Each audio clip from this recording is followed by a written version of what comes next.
Miguel Rojas at second base as the Dodgers looking for a little spark for that offense. It's been held to 3 runs and 10 hits over 2 straight losses to the Blue Jays. So you'll catch all the action of Game 6 right here on Seattle Sports 710 starting at 5 p.m. Meanwhile, in the NFL, Dolphins have been a bit of a disaster this year, and thus Chris Grier, their GM, is out. Team made that announcement today. Head coach Mike McDaniel will keep his position through at least the regular season. Snapshot brought to you by Miller Lite. When it's game time, it's Miller time. This hour is brought to you by Legacy Group Capital Common Sense Lending. From the Quantum Fiber Studio, this is Wyman and Bob. On Seattle Sports. Streaming live on the Seattle Sports app and at seattlesports.com. Now, here are your hosts, Dave Wyman and Bob Stelton. Welcome, everybody. It's Wyman and Bob. This is Seattle Sports on 710 and seattlesports.com. Happy Friday to everybody. Happy Halloween to everybody out there who's partaking in the festivities today. You and I. Brian Walters in with us today for Dave Wyman, who's going to be traveling, I guess, tomorrow to Washington. So he needs a day to pack. He packs a lot of things, so it takes a full day for Dave to pack, apparently. But good to have you in here, man. We've got a lot to discuss. Good to be in here. Yeah, big game this weekend. By the way, did you consider wearing a costume or no? Was that ever part of... I actually kind of, I thought about texting Bump, hey, do people in the studio wear costumes? Because I didn't want to be the only guy not wearing a costume. You never want to be the only guy wearing a costume. You never want to be the only guy not wearing a costume. That's so right. As long as it's a mixed bag. Otherwise, you'd be Brady. Otherwise, I'd be Brady. There we go. Fully He looks committed. good, though. I like it. Fully committed. It's appropriate, Fully for where committed. you're at. I like it. Is there... The full-on Julio costume. He's not popping up on the video stream, though. Am I not? No, I don't see it. I know. Oh, darn, what a shame. Well, people need to see him in all. He's fully committed. He looks like Scott Service. They said that earlier, too. So. What's that? They said the exact same thing earlier. Scott Oh, really? Service. Yeah, he was wearing the Blade sunglasses. He's head to toe, full Mariner uniform. What jersey is that you're wearing? Oh, Julio. Julio? Okay. Yeah. Where did you, and you had pants? Bob, I know so many people right behind me hate when I say this, but I used to play baseball. So that's right. I have That's baseball right. pants. Really? Huh? Never heard that before. See, this is where it goes. News to Never me. shared that with anybody. You got the spikes on, too?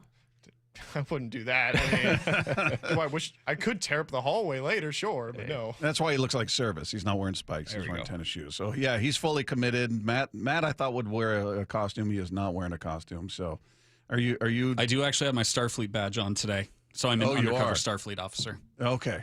So it's a the very same subtle. costume I've worn for 10 years because it's just a pin. It's a very subtle costume. Text line is there for you at 866-979-3776. Joining us at 3 p.m., Paul Moyer will weigh in on what's going on with the Seahawks as they get set to face the Washington Commanders. We'll talk to him about his recent trolling efforts on Twitter as well. And then we'll have a conversation with Seahawks tight end A.J. Barner at 4 p.m. He's a very good talker. Love talking to that guy. So that's coming up at 4 p.m. Stay tuned for that. And then we got Mean Text, right, at 4:45. We'll do Mean Text. Now, you told me last week that all the Mean Texts came from Matt. All of them. I mean, not all. That was of the them, meanest. Just most of them. Did they know they were coming from you? Did you tell them, or they just figured that out? I read a few of them out, but sometimes I find it funnier when they don't know it comes from me. Yeah. Yeah. He just put it all on the table. That's what he did. Were All most of the the Seahawks. shots at Lefko? It was everywhere. Oh, of it came course from they all were. angles. He's Yes. just such a big Of course target. they were. How can you not? Come on. There's so much there to work with. All right. So Mean Text, you guys can get those in. We'll do that at 4:45 today. 866-979-3776. Football Fridays are powered by the Snoqualmie Casino and Hotel. So taking a look at this game, Dave and I were talking yesterday, and I was like, this is a game you go into expecting to win. You just, I'm not discounting the Commanders, but they're trying to get healthy. They've had key injuries. Jaden Daniels should be back. Terry McLaurin is out. So they've been struggling out there, and the Seahawks have been a very good road team, and we'll get into that conversation a bit later. But is it fair to look at it that way and go, you know what? The Seahawks at this point, they're 5-2. They're in first place. You win this game.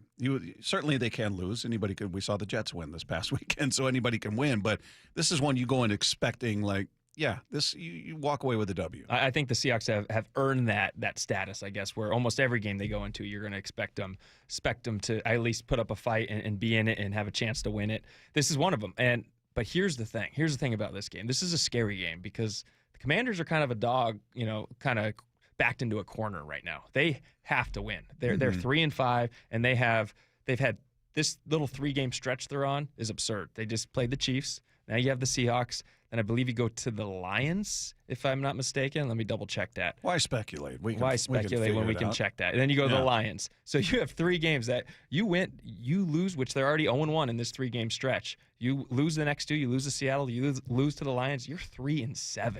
And that just kind of takes all your playoff chances out. So that's what's scary about this, because the Commanders are a team that have tasted success. You saw them last year. You saw what they do, the NFC Championship game, and that's something that they were expecting going into this season. And now you're 3-5, and you're just kind of wondering, when is it going to click for these guys? And you kind of hope it's not when you have to play them, when the Seahawks have to play them. But then again, I feel like everything the Seahawks have going for them, everything they've done this season, where their strengths are, I think it matches up very well to the Commanders. And the way the Seahawks have just absolutely crushed it on the road, again, matches up well for this situation. Primetime, but it's also one of the first games that the Seahawks are expected to win. They're finally getting a little respect nationally, and now people are just kind of like, all right, we expect them to win. They're not proving a point anymore. And so that's another kind of change of mindset for the Seahawks. So I think it's going to be a really good game. It's going to be a close game. I think the Commanders have a little fire under them a little bit, but I do think the Seahawks should absolutely win this game. Where were you at with this team going into the season? Because Dave and I, each year we go through the schedule and go, okay, I win, loss, and we come up with our, we're guessing. Obviously, you don't know what these teams are going to look like once the regular season gets going. But we both had them as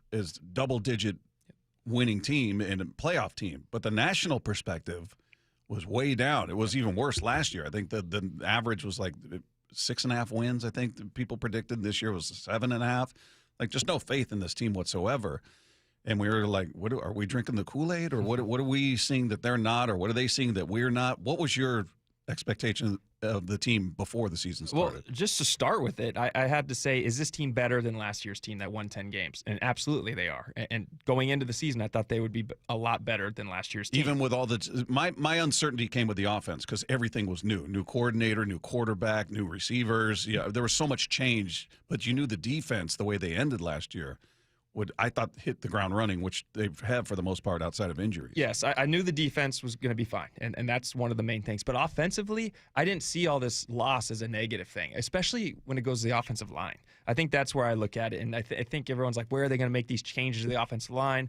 You got to bring new pieces in. You got to do all this. Well, one, you draft Gray Zabel, great, reinforce a certain spot. But 2, the scheme. I think the scheme's a positive thing. Last year, we talked over and over again about the kind of situations that they were in offensively, that Grubb put them in, throwing it 40, 50 times a game. That's not what you want to do. You can't do that in the NFL and have a good offensive line, because you're just asked to kind of drop back, get on your heels, and protect the quarterback all day, every day. It's tough to do that, and which is why they were second to last in the league last year in sacks. This year, you've seen the difference. You've seen what a balanced offense can do. And that's kind of what the expectations I had going in. I thought the offensive line was going to be greatly improved, and not personnel-wise, but just schematically and what they're asked to do. I think it's just a lot easier. There's a lot less on the table for them. A lot less. They're not on so much. It's the pressure on them is far less. And then Darnold obviously has made him. Darnold's been quite the surprise. I will say that. I didn't expect Darnold to be this good. So he's been the big surprise for me. I'm right there with you. I wasn't anti-Darnold. I was just a skeptic. I was like, I don't know which guy you're getting. Are we getting the Vikings version? Or are we getting the previous 6 years version? And his season ended in a not so positive way last year. So I'm like, I don't know what he's going to be. And he's won me over. He's completely chipped away at all the skepticism. He's not perfect. We saw the play he made in the end zone. Yeah, bad play. Yep. There's no excuse for it. But I was more interested in how does he rebound from that? What does he look like? Does he start seeing ghosts? That whole thing. Does he start forcing it? Does he start trying to make up for that play? And he is throwing some beautiful balls out there. He hit JSN on the sideline with one where there was a safety coming over the top, and the corner had great coverage, and there was literally like a basketball-sized circle where that ball could land, and that's exactly where he threw it. And it was, he's thrown some beautiful balls where I'm like, okay, now I get why he was drafted as highly as he was, why there was so much expectation coming out, even though I didn't. In college, he was a guy who turned the ball over a lot. I didn't ever really have a ton of faith in him.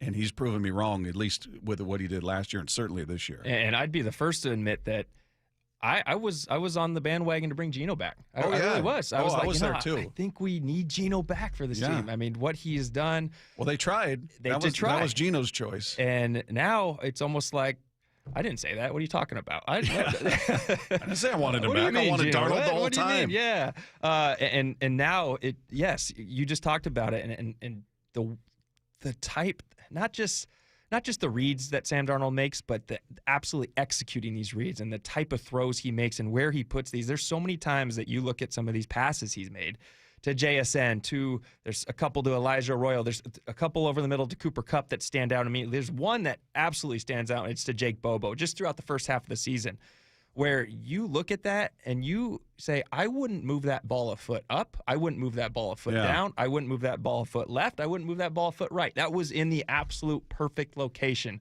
for that receiver to make a play on it. One, protecting his receivers, and two, giving them the chance to make the big play. And that's just what's been so impressive. And when you do go back and watch these games, he is getting knocked down quite a bit on some of these throws. He's getting some pressure, but he's standing tall. He's standing tall, and he keeps on delivering game in, game out, and it's been so impressive to watch. And you mentioned, has he held the ball a couple times a little too long, like the one in the end zone last week or 2 weeks ago, I guess now. Maybe the 49ers game, the fumble, he's been knocked out. I still don't think that's his fault. That was just a weird game for the entire offense. It was, yep. Where they just seemed really conservative and I didn't understand what was going on in that game. So but that's probably the worst game that the entire offense has had this year. After that game, it's been just all down. I mean, uphill, down. I don't even know what to say. It's all been positive, it's rolling. I guess. It's rolling some way. And you don't feel like – and the big thing is, too, you usually judge an offense on how well they run the ball. I feel like that's a big just kind of guideline or staple of an offense. Is this offense good? Well, how are they running the ball? And they're one of the worst in the league at running the ball. Except they're in the top 5 in attempts. Which I absolutely love. I think that's so different than last year. It's like when you didn't run the ball last year, when the Seahawks had trouble running the ball, it was completely abandoned. It was like, we're not going to do it. We're not even going to try. Which makes things easier for the defense. So much easier. But Kubiak is saying, no, like, this is our philosophy. This is what we're going to do. Look how many – I have 4 or 5 pass plays off this one run play that I want to call. So I'm going to run this run play over and over again and try to get the defense to start thinking that they know what's happening. And then, boom, we hit you with the play action. We hit you with the bootleg. We hit you with something, some counter off of it. And it's just worked. It's worked. It's why JSN has had so much success. It's why Sam Darnold's looking so good out there. It's because Kubiak is putting him in these spots to be successful. Now, is this a game you look at and feel like, okay, if you're going to get the running attack going, this is the game to do it? Because Washington's not great against the run. They're allowing just about 129 yards a game. And the Seahawks are averaging just about 106 yards rushing. Is this where it kind of breaks a little bit and they can take advantage of a defense that is a bit porous when it comes to run defense? I think there's 2 things that are going the Seahawks' way when it comes to getting the run game going. And one, it's all the self-scout you do during the bye week. It's what happened these last 7 games. Why couldn't we really get over the edge here in this run game? And you go back and you watch games and you kind of reinforce some things that you did wrong. You look at plays that this offensive line maybe didn't get the right angle. They didn't make the right read of who they're going to with some of these stretch plays or these wide zone plays that they like. And you get to really, really dig in as a player and see, where do we go wrong? And now you kind of go into the second half refreshed. You go in going, okay, like all those games, you don't have time to do that when the season's rolling. And so that's why the bye week, I think, is so important, because you get to actually reinforce this kind of thing, go back to the basics after you've had all the reps that you've had. So that's going for him. Yes, I think this run game is going to drastically improve. The second thing is the success of JSN. I think that is going to help this run game a lot. I think teams have to start taking JSN away. There's no way teams can continue to do what they're doing with JSN and feel good about their defensive game plan going into a game. You have to. You're going to start seeing extra help, extra defenders over on JSN to say, look how many games JSN has almost single-handedly beat you. And he has. In the fourth quarter, some of these games, putting him in field goal range, scoring a game-winning touchdown, it's been JSN all for this first half of the season doing that. Teams can't allow that anymore. And so with JSN having to get double-teamed, all the focus on it, and you have Oots back, your run game, it's the 8-man box, the 7-man box that defenses are going to attack the Seahawks with is just going to be a little bit weaker because they're going to be so much more focused on Jason. I think this run game is it going to be the best in the league? No, it's not going to make that kind of improvement, but I think it's going to rise to at least be the middle of the pack where people are like, okay, this run game has made vast improvements. One of the weird stats coming into this game is the Seahawks are -4 in turnovers. Washington's -5. So neither team particularly good in that category. Can the Seahawks continue to win being negative in this game in particular? If they lose the turnover battle, hypothetically, can they still, you look at it and say, well, they can still beat this team? Or because certain teams are going to make you pay. You lose the turnover battle, you're losing that game. Is Washington a team that, and again, I don't expect this to happen, but hypothetically, if they do lose that turnover battle, they can still find their way around this team? Yeah, normally I would say absolutely not. I'd say turnovers kind of, usually when you look at the turnover battle, you can kind of dictate the way the game went. But you look at every game so far this first half, the Seahawks have won the turnover battle in one game. That was against the Cardinals. They beat them 2-1. Every other game has either been a tied turnover battle or a loss. So I think they're 1, 2, and 4 is what they are in the turnover battle. 1 win, 2 losses, and 4 ties in the turnover battle. And that, when you look at that, if you were to just tell me that stat without knowing the Seahawks record, I'd probably say, well, they're fighting an uphill battle the second half. They're probably 3 and 4 or 2 and 5, something like that, because that's just so rare. And when you go to the other side of it, the forcing the turnovers, they've only scored 6 points off turnovers this entire season. They've had 2 field goals off of 8 turnovers forced, and that's another thing you look at and you go, they aren't changing the game. They're not having that big splash momentum play that puts a game out of reach. Right. But they're still 5-2, and so I'm now starting to believe that this team, the turnovers. I think when you have such a good defense and the offense isn't turning the ball over a lot. There's been some bad fumbles. Sam Darnold's thrown 3 or 4 interceptions, which is pretty low compared to what we were used to last season. Yeah. But when you see that, you can kind of put faith in your defense. When the offense does make a mistake, the defense will make up for it. And that's kind of how it has been so far this first half of the season.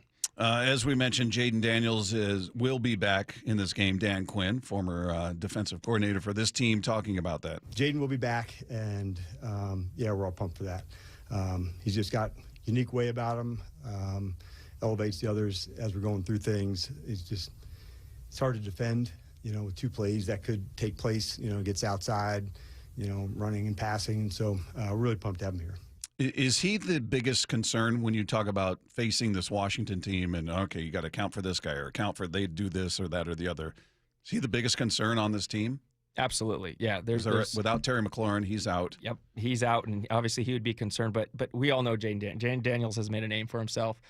He is second in the team in rush yards. They design everything around him. They're going to have a lot of quarterback runs, little read options that he can do.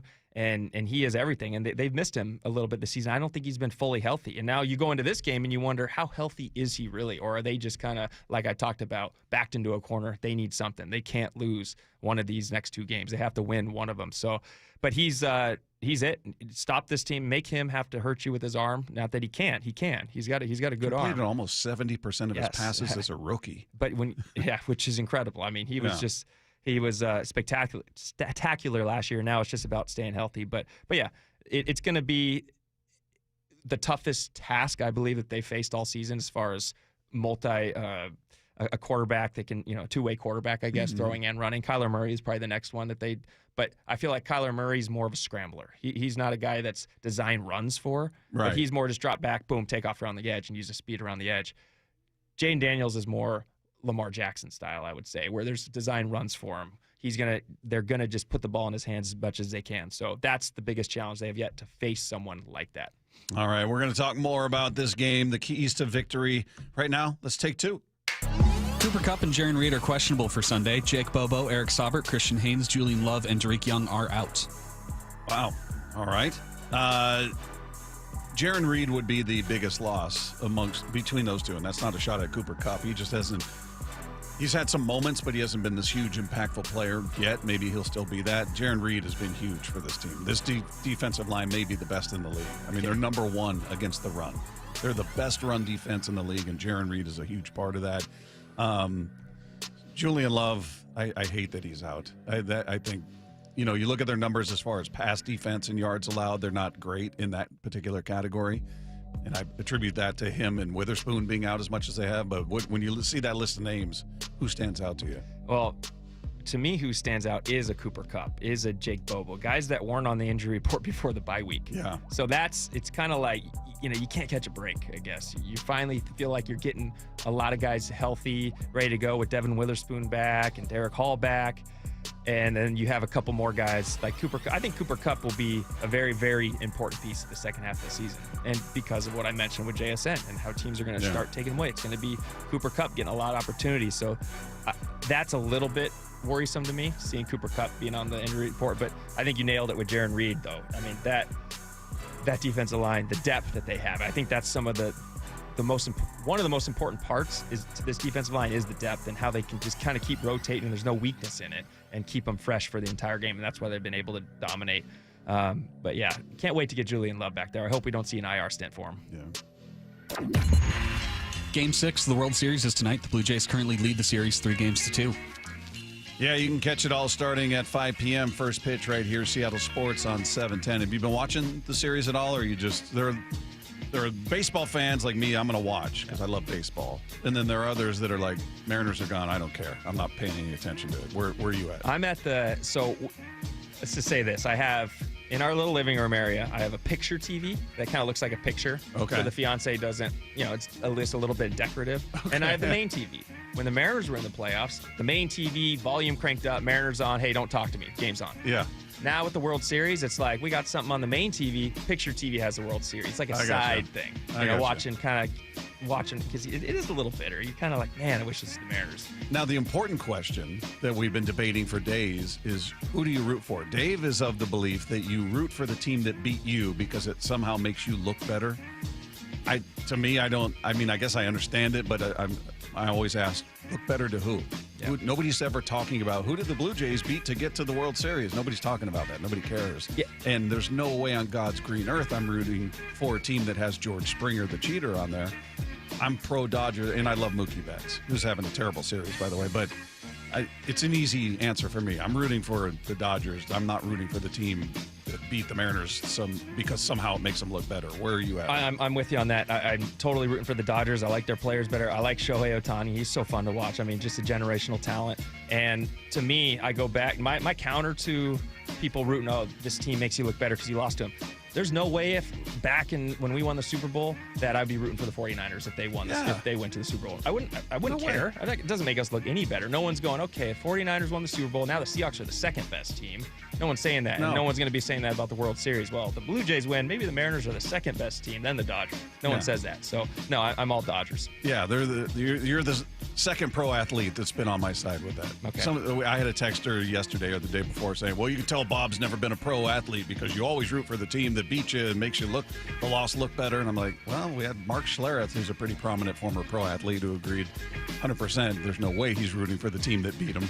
Yeah. Now you. So, yeah, it is funny how it's absolute with everybody. Like, no, you root for this team because of this, or you root for that team because of that. There's no gray area. So, very good. All right. Take Two is brought to you by Swedish Cyberknife.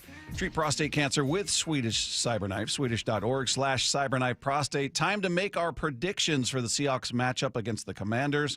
Call it now. Coming your way next. It's Wyman and Bob with Brian Walters in at Seattle Sports on 710. Brock and Salk. The big story that came out the other day about the NBA players and what's going on with Terry Rozier. Did you hear the second story that came out? Heat's Terry Rozier faced $8 million tax lien from IRS in 2023. I don't know why Terry Rozier did this, allegedly, but I can look at a guy who had an $8 million tax lien despite a $160 million salary and say he probably was betting away a lot of his money. Brock and Salk, morning 6 to 10 on Seattle Sports.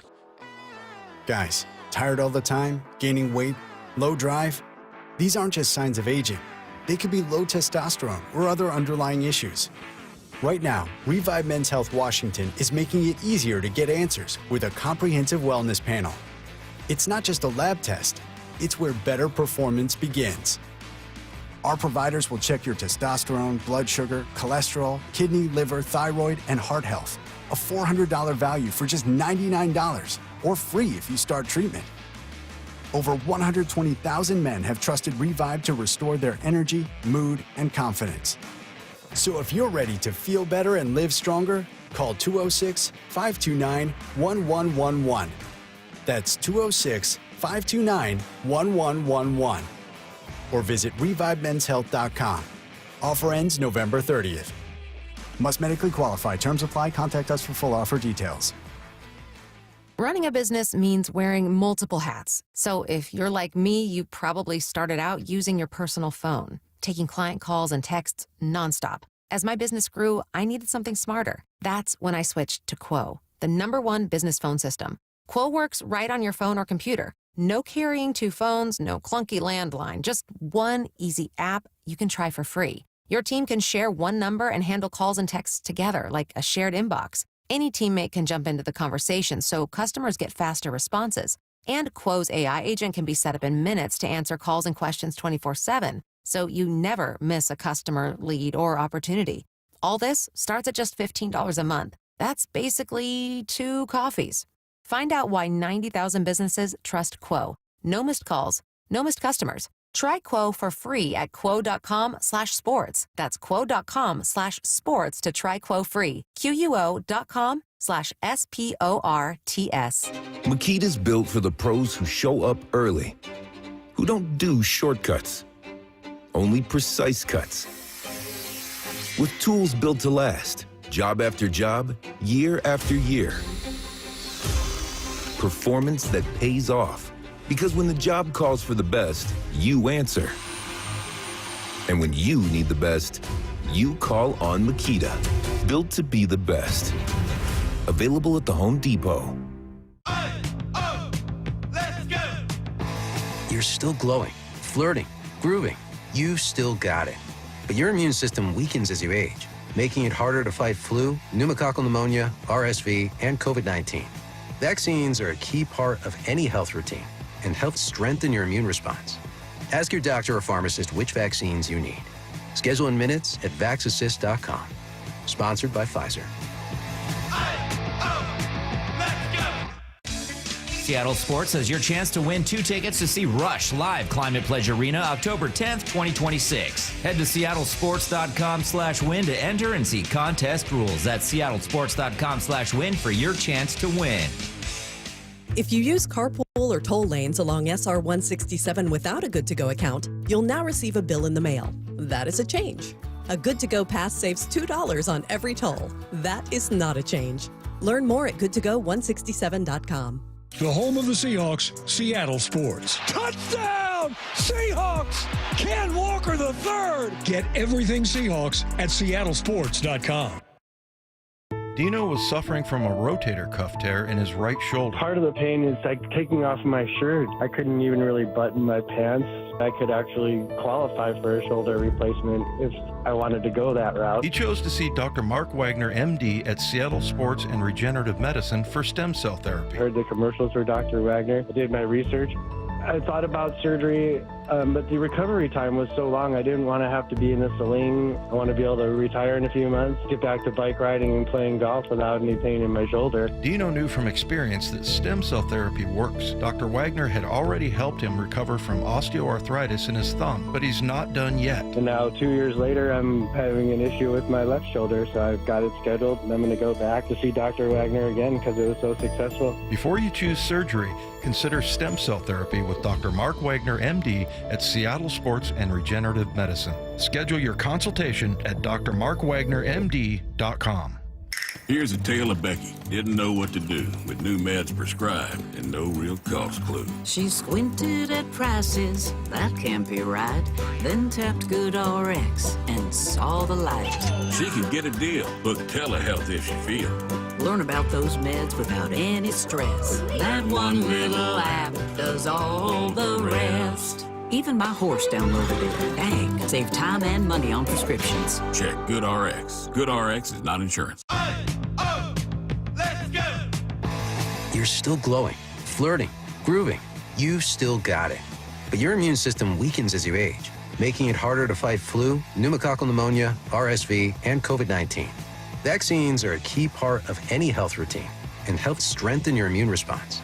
Ask your doctor or pharmacist which vaccines you need. Schedule in minutes at vaxassist.com. Sponsored by Pfizer. This hour is brought to you by Legacy Group Capital Common Sense Lending. What's the most you ever lost on a coin toss? It's time for Wyman and Bob to put their reputations on the line. I need to know what I stand to win. Everything. Call it. This is Call It Now. Good answer. Like the way you think.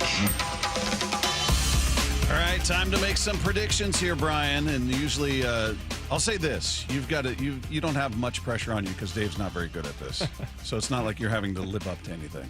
Do you have records of this? Do you have the overall? Oddly enough, we've never really kept stats, but even he admits he's just not good at this. So. That would be mean to do to Dave. We don't need to do that. Yeah, it's like if we're just going overall score, it's probably like me beating him 20 out of 22 times, something like that. Pretty close then. Oh yeah. Yeah. Oh wow. He's game. He is good at this. He's game.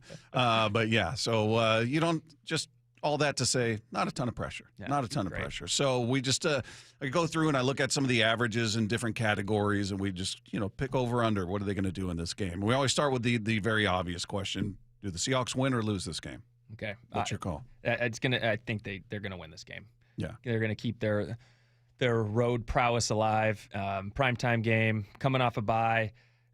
What's crazy is the Commanders are coming off a Monday night game.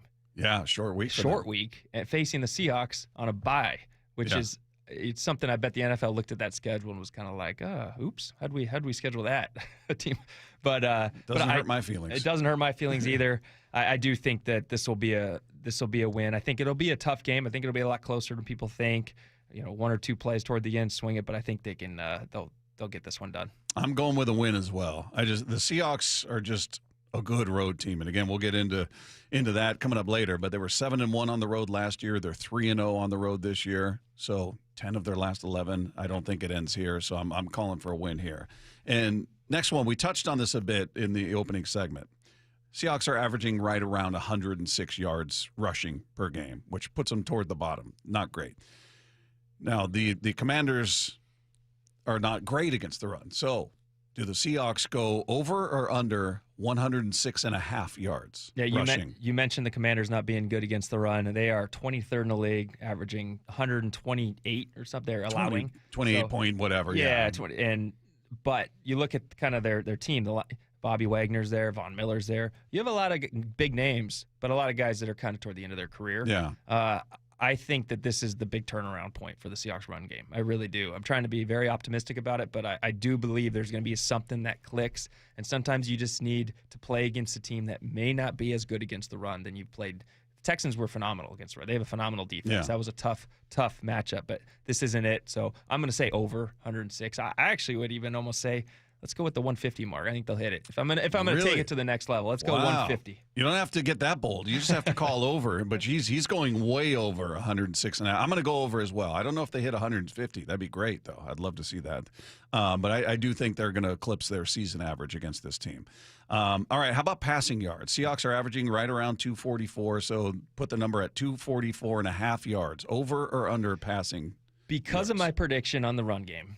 And what I think that is how the run game is going to go, I'm going to say under. And it's not because of lack of efficiency. I'm just going to say I don't think they'll need it as much as they would. So I'm going to go under 244. I think Sam Darnold's going to have one of his 210, 220-yard games. But be efficient. But be very, very efficient. One of those 17 for 20, 17 for 21, one of those, couple touchdowns, that kind of thing. But the run game really, really carrying this team. So I'm going to say under that, but still a good performance. That's exactly where I was at because I really feel like I don't know if they hit 150, but I feel like they could have a good day running the ball against this team. So maybe they would lean on that more, and hopefully they don't get behind where they are forced to pass the ball all over the place. But yeah, I think it could be one of those days where Sam comes slightly under that, like 235 or something like that, and he just has that 18 for 22, 23 day. Couple touchdowns, something like that. I think he could just have a nice, efficient day, but not blow you out of the water with the overall numbers. But I'm going to say Sam day. I'm going to say under, slightly under, but in a good way. It's not going to be because they're unable to. Now, taking a look at the points, Again, these are all based on where the Seahawks are averaging on the season. Do they score over or under 27.5 points in this game? With all the categories we talked about so far and the success they're going to have running, still how it's going to be efficient throwing, you have to go with over 27. I think that's a given. Again, Sam Darnold throwing 2 touchdowns or so. Maybe Charbonnet gets 2 touchdowns, in those goal line. They like to put him in for that. Maybe Kenneth Walker breaks one of those 20, 30-yard runs. So I will say over. I almost said the Redskins. I haven't done that all week yet. I thought I was going to, and that was the first time I almost did it. But the Commanders are averaging allowed 25 points a game. So I'm going to say over. I'm going to say the Seahawks will get over 31. Okay. I'm going to take the slight under. I think they might actually hit it. Like I picture them 24 or maybe even 27, landing on 27. So you got the hook there at a 27.5. So I'm going to say just the slight under on the points scored. How about this? Now, they're the number 1 team. They're the best team against the rush in the league. They're allowing 76.2 or something. So put the number at 76.5 rushing yards allowed. What do you think? Does the defense hold up to that, or does Washington exceed that? I'm going to say over. I'm going to say they're going to allow a little more than that. And the reason being is not because it's going to be a steady, dominant performance by the Commanders, but you have to be so disciplined, so in tuned all game long to stop a guy like Jaden Daniels every single play. Yeah. And with all your keys and what they run. And I think Jaden Daniels could probably break a 30, 40-yard gain. He could break one of those runs on you, which kind of skew the stats a little bit. It doesn't mean you're not going to be just dominating them the rest of the game, but I think that it's likely that someone can get out for a big run, big kind of outlier run, and I think that'll skew the yardage. So I'm going to say over 76.5. Yeah, this one's hard for me because I agree with you about Jaden Daniels. I'm just curious how obviously he's healthy enough to play.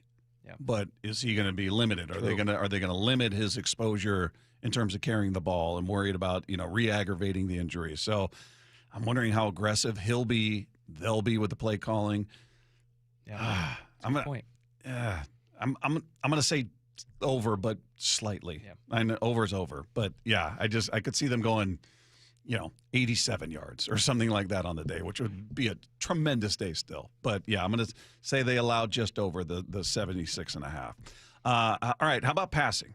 230.5, 230 yards and a half passing. Defense allows it. Over or under? This one's a tough one. The reason being, again, no Julian Love. That's tough, but you're getting some guys back. You're getting Devin Witherspoon back. Commanders are missing Terry McLaurin, their best receiver. I think I'm gonna go under. I think those two balance it out, and I think the defensive line will have a big day, kind of make it tough on Jaden Daniels to really pick apart the secondary. And I'm going to go under. I'm not sure how much. Maybe it's 229. I don't know. Yeah. But under 230. I'm going to take the slight over because I think they're going to shut down the run game for the most part. Like I said, I think they might allow more than 76, but it's not going to be much more. So I think the Commanders could be playing from behind. The run game not overly effective. Thus, they're going to be throwing the ball more. So I'm going to give them slightly over the 230.5. Okay. And then finally, do they allow over or under 19.5 points? I believe the Seahawks are 6th or 7th in points allowed. So they're right around that mark. They go over or under 19.5. This one I'm torn between two because I talked about how this defense is going to be pretty stout against them, but I also talked about how this is going to be a close game. And I've picked the Seahawks to score 31 points. That's kind of where I'm at. So that means the Commanders have to be up there a little bit. So I'm going to say over. I'm going to think it's going to be a one-score game, 31-24. So I think the Commanders might get a couple little fluke play. I don't know what it'll be. Maybe a special teams play, but it'll get them to 24 in a one-score game. Yeah, I'm going to take the slide over on that as well. I think, I think it's going to be close. I think it could be like a 24-21 or 27-21 final. But I think they do get over the 19. So we'll give them the benefit of the doubt on that one. And hopefully we're both wrong. They hold them to like 8 points. Perfect. Something could be they score a touchdown, convert for some reason they go for 2. I don't know why. And they're held to 8. All right, coming up, will Riq Woolen still be in Seattle after the NFL trade deadline? That's been a big topic. We'll get into that conversation coming up next. It's Wyman and Bob with Brian Walters in at Seattle Sports on 710. Every morning at 7:45, Brock Eward tackles 3 football questions as only he can. Well, as you start gearing up for the trade deadline, Brock, salary cap space probably looks awfully important. Where do the Seahawks Sure rank? does. Yeah, they are in the top 10. It looks like the Seahawks are 8th in the league. If they want to make a move, there really should not be a contract that for this season they can't inherit. They got $20 million in cap space. Catch every Blue 88 on the Seattle Sports app. We are well into the rainy season, Seattle, but it's not too late to get your roof replaced. Schedule your free estimate at 3treeroofing.com and get $500 off your roofing project this winter. Our certified technicians build a custom plan for your home, ensuring a worry-free installation even in the winter months. Replace your roof now while material prices are low and lead times are short. Stop wasting your time on costly repairs and Band-Aid fixes. Visit 3treeroofing.com to schedule your free estimate today and secure your $500 discount. 3 Tree Roofing, your Puget Sound roofing experts. At Bible Law Group, our team reflects the same lessons learned by our founder, James Bible, while playing for legendary Husky coach Don James. Coach James always said it's amazing what gets done when nobody claims credit. That's the philosophy we carry into every case, because your victory is what matters at Bible Law Group. When your legal problems hit biblical levels and you feel like you're stuck in a lion's den of litigation, you need a legal team that won't back down. At Bible Law, we've secured over $40 million in settlements for our clients, and we're ready to fight for you. Find us online at BibleLawGroup.com. You're listening to Leaf Filter Radio, and the guru of gutter protection himself, Chris Coonahan, is here to take your most pressing leaf-related questions. Hey, everybody, Chris here. I understand we have Ron on the line. Ron, where are you calling from? Uh-oh. Ron, are you calling from a ladder? Well, I was. I wanted to ask Chris what I need to do to get my gutters ready to have leaf filter installed. Oh, Ron, you don't have to do anything. A Leaf Filter Trusted Pro will come out and clean out your gutters, realign and seal your gutters, and install Leaf Filter, America's #1 gutter protection system. So I didn't need to get on this ladder? Ron, Leaf Filter Trusted Pros are in your neighborhood and ready to help. Just visit leaffilter.com/deal to schedule your free gutter inspection and get up to 30% off. Thank goodness. What was that site? To get this special radio offer, go to leaffilter.com/deal for your free gutter inspection today and get up to 30% off. That's leaffilter.com/deal for up to 30% off. leaffilter.com/deal. See representative for warranty details. Start having fun. Caesar Sportsbook at Muckleshoot Casino Resort is your #1 place to eat, drink, watch, and have fun. Keep up with your favorite sports anywhere and everywhere on property with the mobile app. Visit muckleshootcasino.com today. Scan the QR code and let the play begin. Muckleshoot. Ryan Rowland-Smith here. For more than 35 years, the NBA Health Insurance Trust has been helping local builders, contractors, and their employees save money and gain peace of mind. They offer customized group health plans from the state's leading insurance providers. Small and mid-sized businesses deserve big healthcare access. The NBA Health Trust brings you the coverage you want at a price you can trust. Find out more at mbahealthtrust.com. That's mbahealthtrust.com. Seattle Sports has your chance to win 4 tickets to the Seahawks game, Sunday, November 9th. Head to the Seattle Sports app, click the Win tab in the bottom right corner, and enter to win. You can enter once per day, so the more times you enter through the Seattle Sports app, the better your odds. Do it every day, October 28th through November 3rd. Details and rules at seattlesport.com/win. From the home of the Seahawks, Seattle Sports. This is the home of the Seahawks. Going to let one fly deep. Got a man out there. Ball is caught down at the 10-yard line, and it's JSN. Seattle Sports.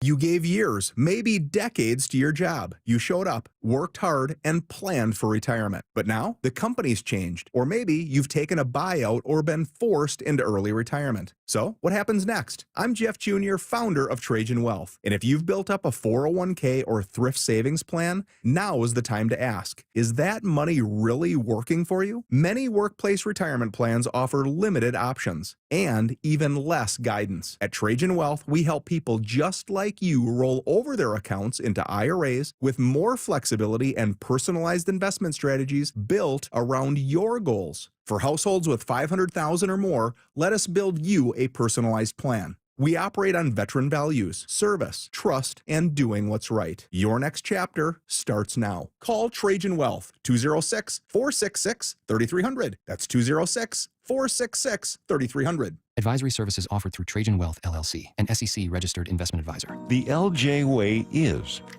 You look at stuff like this, and it's like, I don't want to come into an industry and work on a place that is going to compromise how I feel about myself. I get to go to work every day with good people, and I get to enjoy what I do because I'm out there just trying to do right by people I care about, which is our community. We're going to see them at the grocery store. I'm going to see them at the sports tournaments. 2 friends of our daughters came in last night just on the lot, didn't know I was there, and it was cool because you got to take them through, and they're going to buy a car for their first driver and a car for their kid going to school soon. These are the people that you're going to work with, and so you better make sure that your laundry's clean. I don't think Lee Johnson specifically, right, Speedway Chevrolet, where I'm at, I don't think they've ever had a problem with the community of being able to stand up and look them in the eye and know that they did their job well.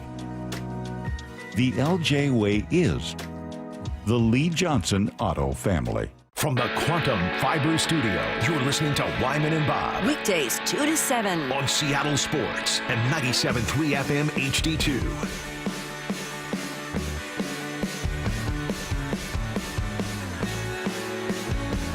Text line is there for you at 866-979-3776. You guys can come in with your mean texts. You want to make your own predictions on what you think is going to happen with this Seahawks game.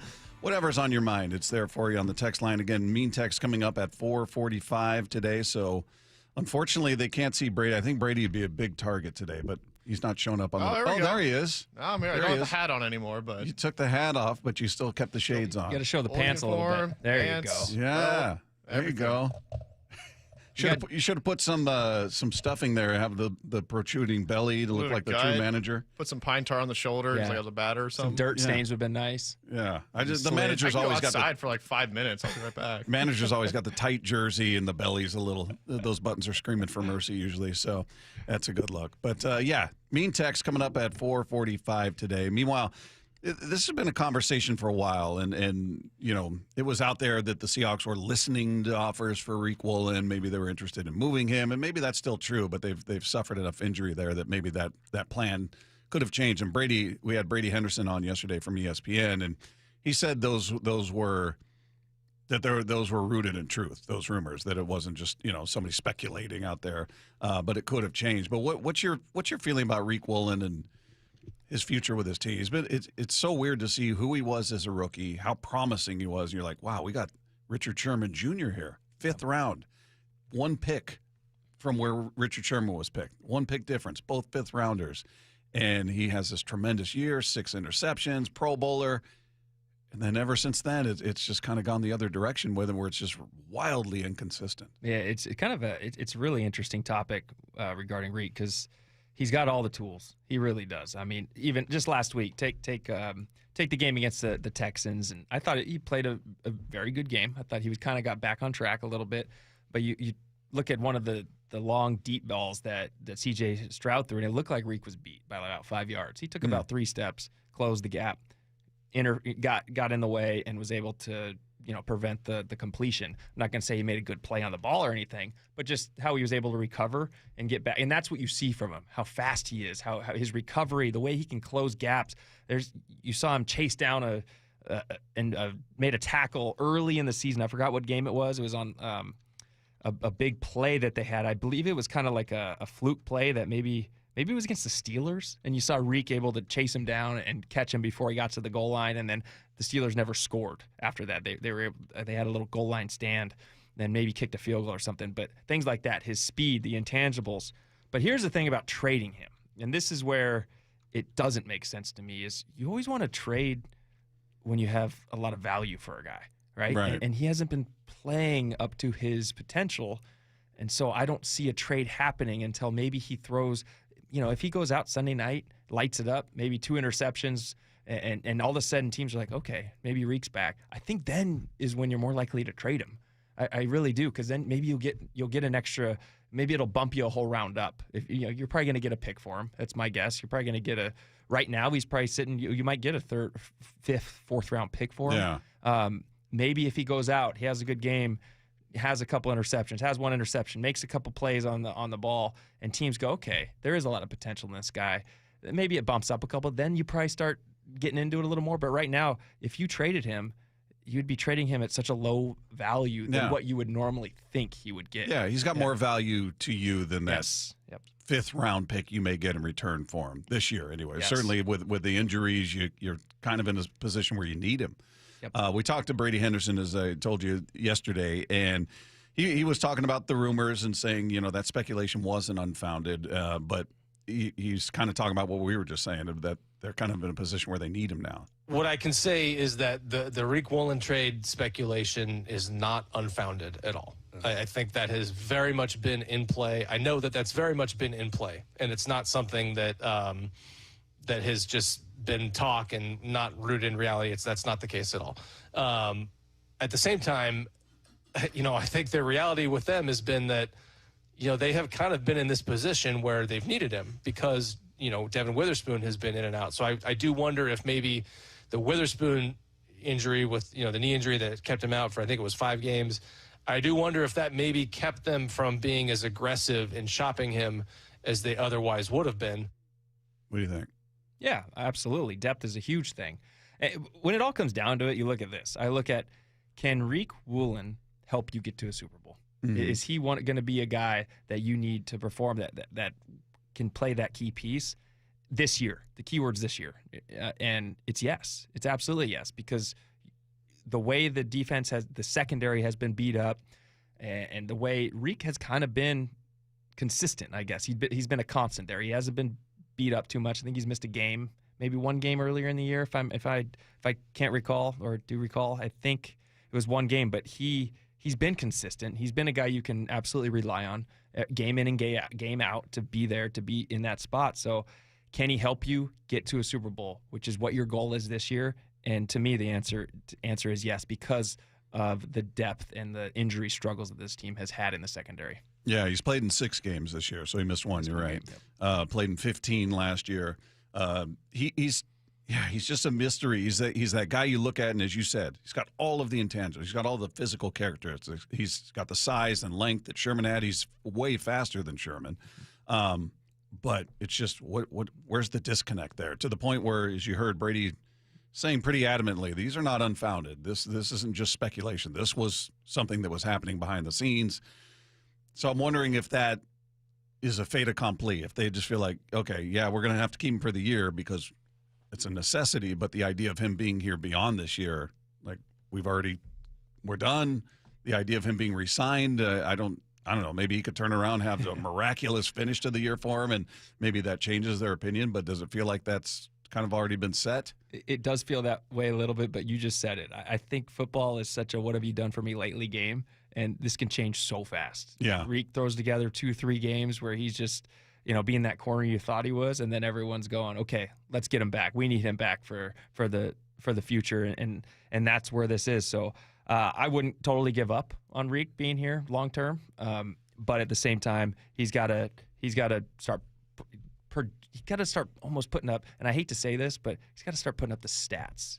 Like your corner, got to 6 interceptions your rookie year. You got to start kind of showing that is what you're about, and that's what you can bring to this defense.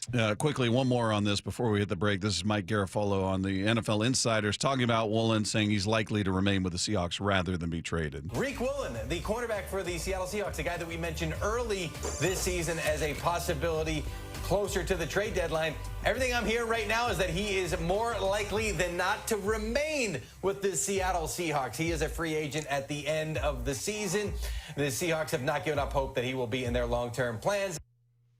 So he's leaving that door open, that he could be part of the long-term plans. It would be great if he turned it around, just became that consistent force, because he does really have all the physical attributes you would love to have in that position. But we'll see what he does. Meanwhile, what will Paul Moyer be wearing for Halloween tonight? We'll ask him. He's going to be looking good, whatever it is. He's going to join us next year with Wyman and Bob with Brian Walters in at Seattle Sports on 710. 4 Down Territory. Michael Bumpus answers the top 4 football questions of the day. What do the Hawks have to continue to do? Every day at 11:15 and 1:15. Be good when it comes to corralling quarterbacks in the run game. This is the most mobile quarterback they're going to play this week in Jaden Daniels. The Hawks are only averaging 17.8 yards per game rushing from the QB spot. This ain't the week to slip up when it comes to corralling a quarterback. Catch every 4 Down Territory on the Seattle Sports app. Lake Washington Windows was voted best in the Northwest. Celebrate by saving 25% off new Leak Armor installed windows through October. Plus enjoy 0 down, 0 payments, 0 interest until 2026. Visit LakeWashingtonWindows.com, a name you can trust. John here with Happy Hauler. Furniture and household items you plan to throw away? We'll take them and prioritize donating and recycling, keeping items out of the landfill. Happy Hauler is Seattle's eco-friendly junk removal. HappyHauler.com, hauling with a heart.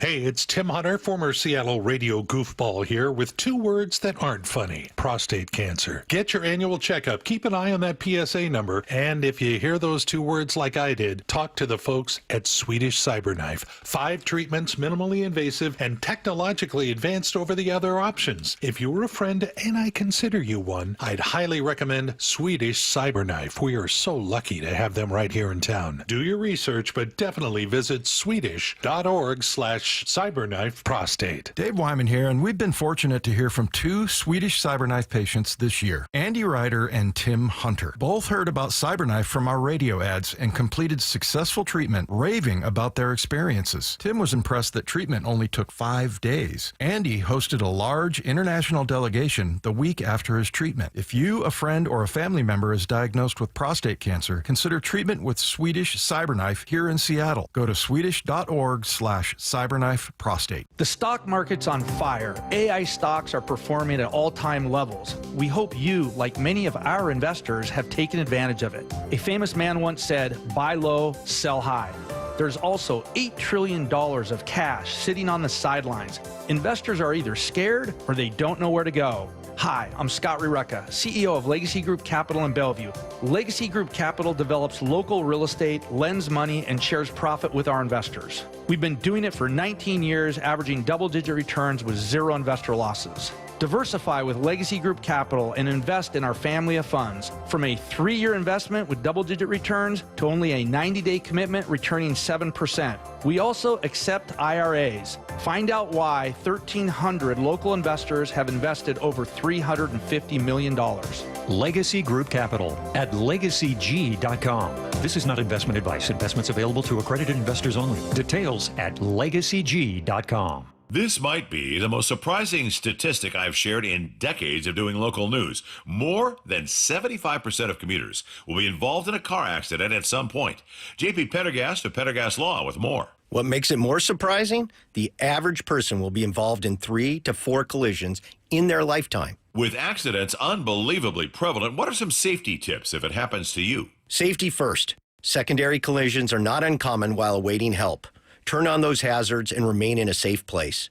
If a bystander witnessed the accident, capture their information and encourage them to remain at the scene. Seek medical attention immediately if needed, as delaying can be a costly mistake. Lastly, remember that statements made to police and insurance adjusters can affect your case. Collisions are more common than we'd like to think. If you find yourself in one, follow these helpful tips and then call my friends at Pendergast Law. If you or a loved one's injured in a car accident, call Pendergast Law. We can help. PendergastLaw.com. Start having fun. Caesar Sportsbook at Muckleshoot Casino Resort is your #1 place to eat, drink, watch, and have fun. Keep up with your favorite sports anywhere and everywhere on property with the mobile app. Visit MuckleshootCasino.com today. Scan the QR code and let the play begin. Muckleshoot. Running a business means wearing multiple hats. So if you're like me, you probably started out using your personal phone, taking client calls and texts nonstop. As my business grew, I needed something smarter. That's when I switched to Quo, the #1 business phone system. Quo works right on your phone or computer. No carrying 2 phones, no clunky landline, just one easy app you can try for free. Your team can share one number and handle calls and texts together like a shared inbox. Any teammate can jump into the conversation, so customers get faster responses. And Quo's AI agent can be set up in minutes to answer calls and questions 24/7, so you never miss a customer, lead, or opportunity. All this starts at just $15 a month. That's basically 2 coffees. Find out why 90,000 businesses trust Quo. No missed calls, no missed customers. Try Quo for free at quo.com/sports. That's quo.com/sports to try Quo free. QUO.com/SPORTS. Let's go! This is Seattle Sports. Streaming through the Seattle Sports app. KIRO AM Seattle. KIRO FM HD2 Tacoma. Home of the Seahawks, Mariners, and everything Seattle sports. Seattle Sports Snapshot. Some tough news for the Jacksonville Jaguars. Their wide receiver/cornerback Travis Hunter will be placed on injured reserve after suffering a non-contact right knee injury during Thursday's practice. Team is still trying to determine the extent of the injury. Initial testing revealed that his ACL is intact. That, according to Adam Schefter, he's going to go through additional testing to determine the extent of the injury and how long he'll be sidelined. No answers are expected before next week. Meanwhile, the Baltimore Ravens were fined $100,000 today for violating the league's injury report policy by incorrectly listing quarterback Lamar Jackson's practice participation last week. Snapshot, brought to you by Miller Lite. When it's game time, it's Miller time. This hour of Wyman and Bob is brought to you by K2 Vision RLE. This is the moment many wait for. The most entertaining. A man of wisdom, a man of experience, Dave. The most informative. To bring light to a dark subject. To bring positivity to a negative world. The incredible Paul Moyer. Moyer out. He's here, everybody. We look forward to the conversation each and every week as you do. This man joins us on the Emerald Queen Casino Sportsbook hotline, fresh off of trolling people on Twitter. Our buddy Paul Moyer is here. How are you, man? I'm good. I've missed you. It feels like it's been a month. It's been a bit, longer. Yeah. It's been a bit, and we haven't had a chance to talk since the season ended for the Mariners, and now we're in full Seahawks mode. But I saw that you were having some fun on social media and got some people upset at you. Paul, why would you do that? Why would you throw salt in the wounds? It really wasn't a salt in the wound kind of thing. First of all, anybody who follows me knows what. Am I a diehard Mariner fan? Yeah. I'm a diehard Mariner fan. And so it was, it was a little bit facetious in my comment. All I said was, it's been 48 hours. Get over it. Let's move on. Go Hawks. That's it. That was it. And it was like somebody walk in the room and everybody's crying. I'm like, hey, everybody, let's get over it. Let's move on. And more important, it's time to move on to the Hawks. And I really am. My parents, they said, hey, you got 24 hours. You get 24 hours tomorrow, and it's time to move on to the next challenge. Yeah. And so, in baseball world and football world, 2 days is like a year. It's like I've already forgotten. And matter of fact, I've watched a little of the World Series. But here's what I know.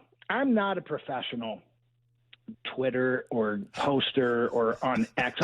I don't tweet or post every 10 minutes. Yeah. And the person that I commented on, who I've known forever, and he took it personal and attacked me, I was like, wow, I can't wait to see him. I go, he tweets every 5-10 minutes, right? I mean, like literally every 5-10 minutes.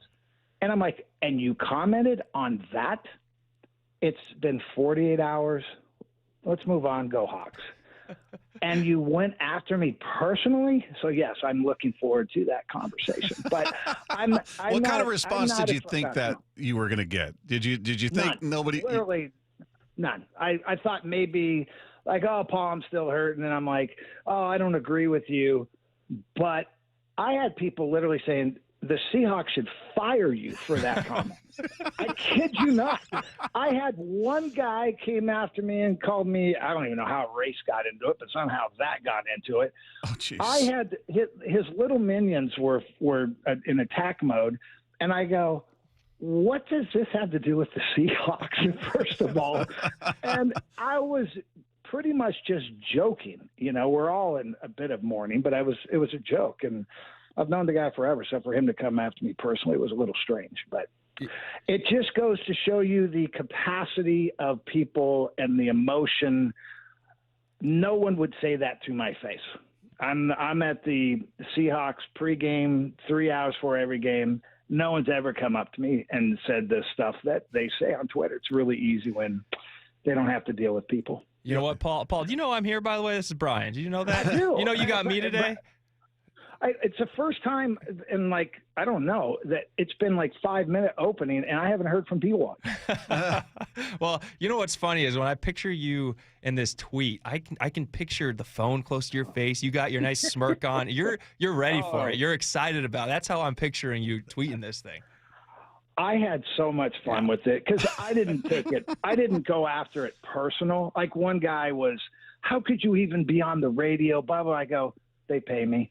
And, I mean, I had little thing. And one guy said, I haven't thought of Paul Moyer in 2 decades. And he went on and on. I go, have you? I mean, like, I go, are you sure you haven't?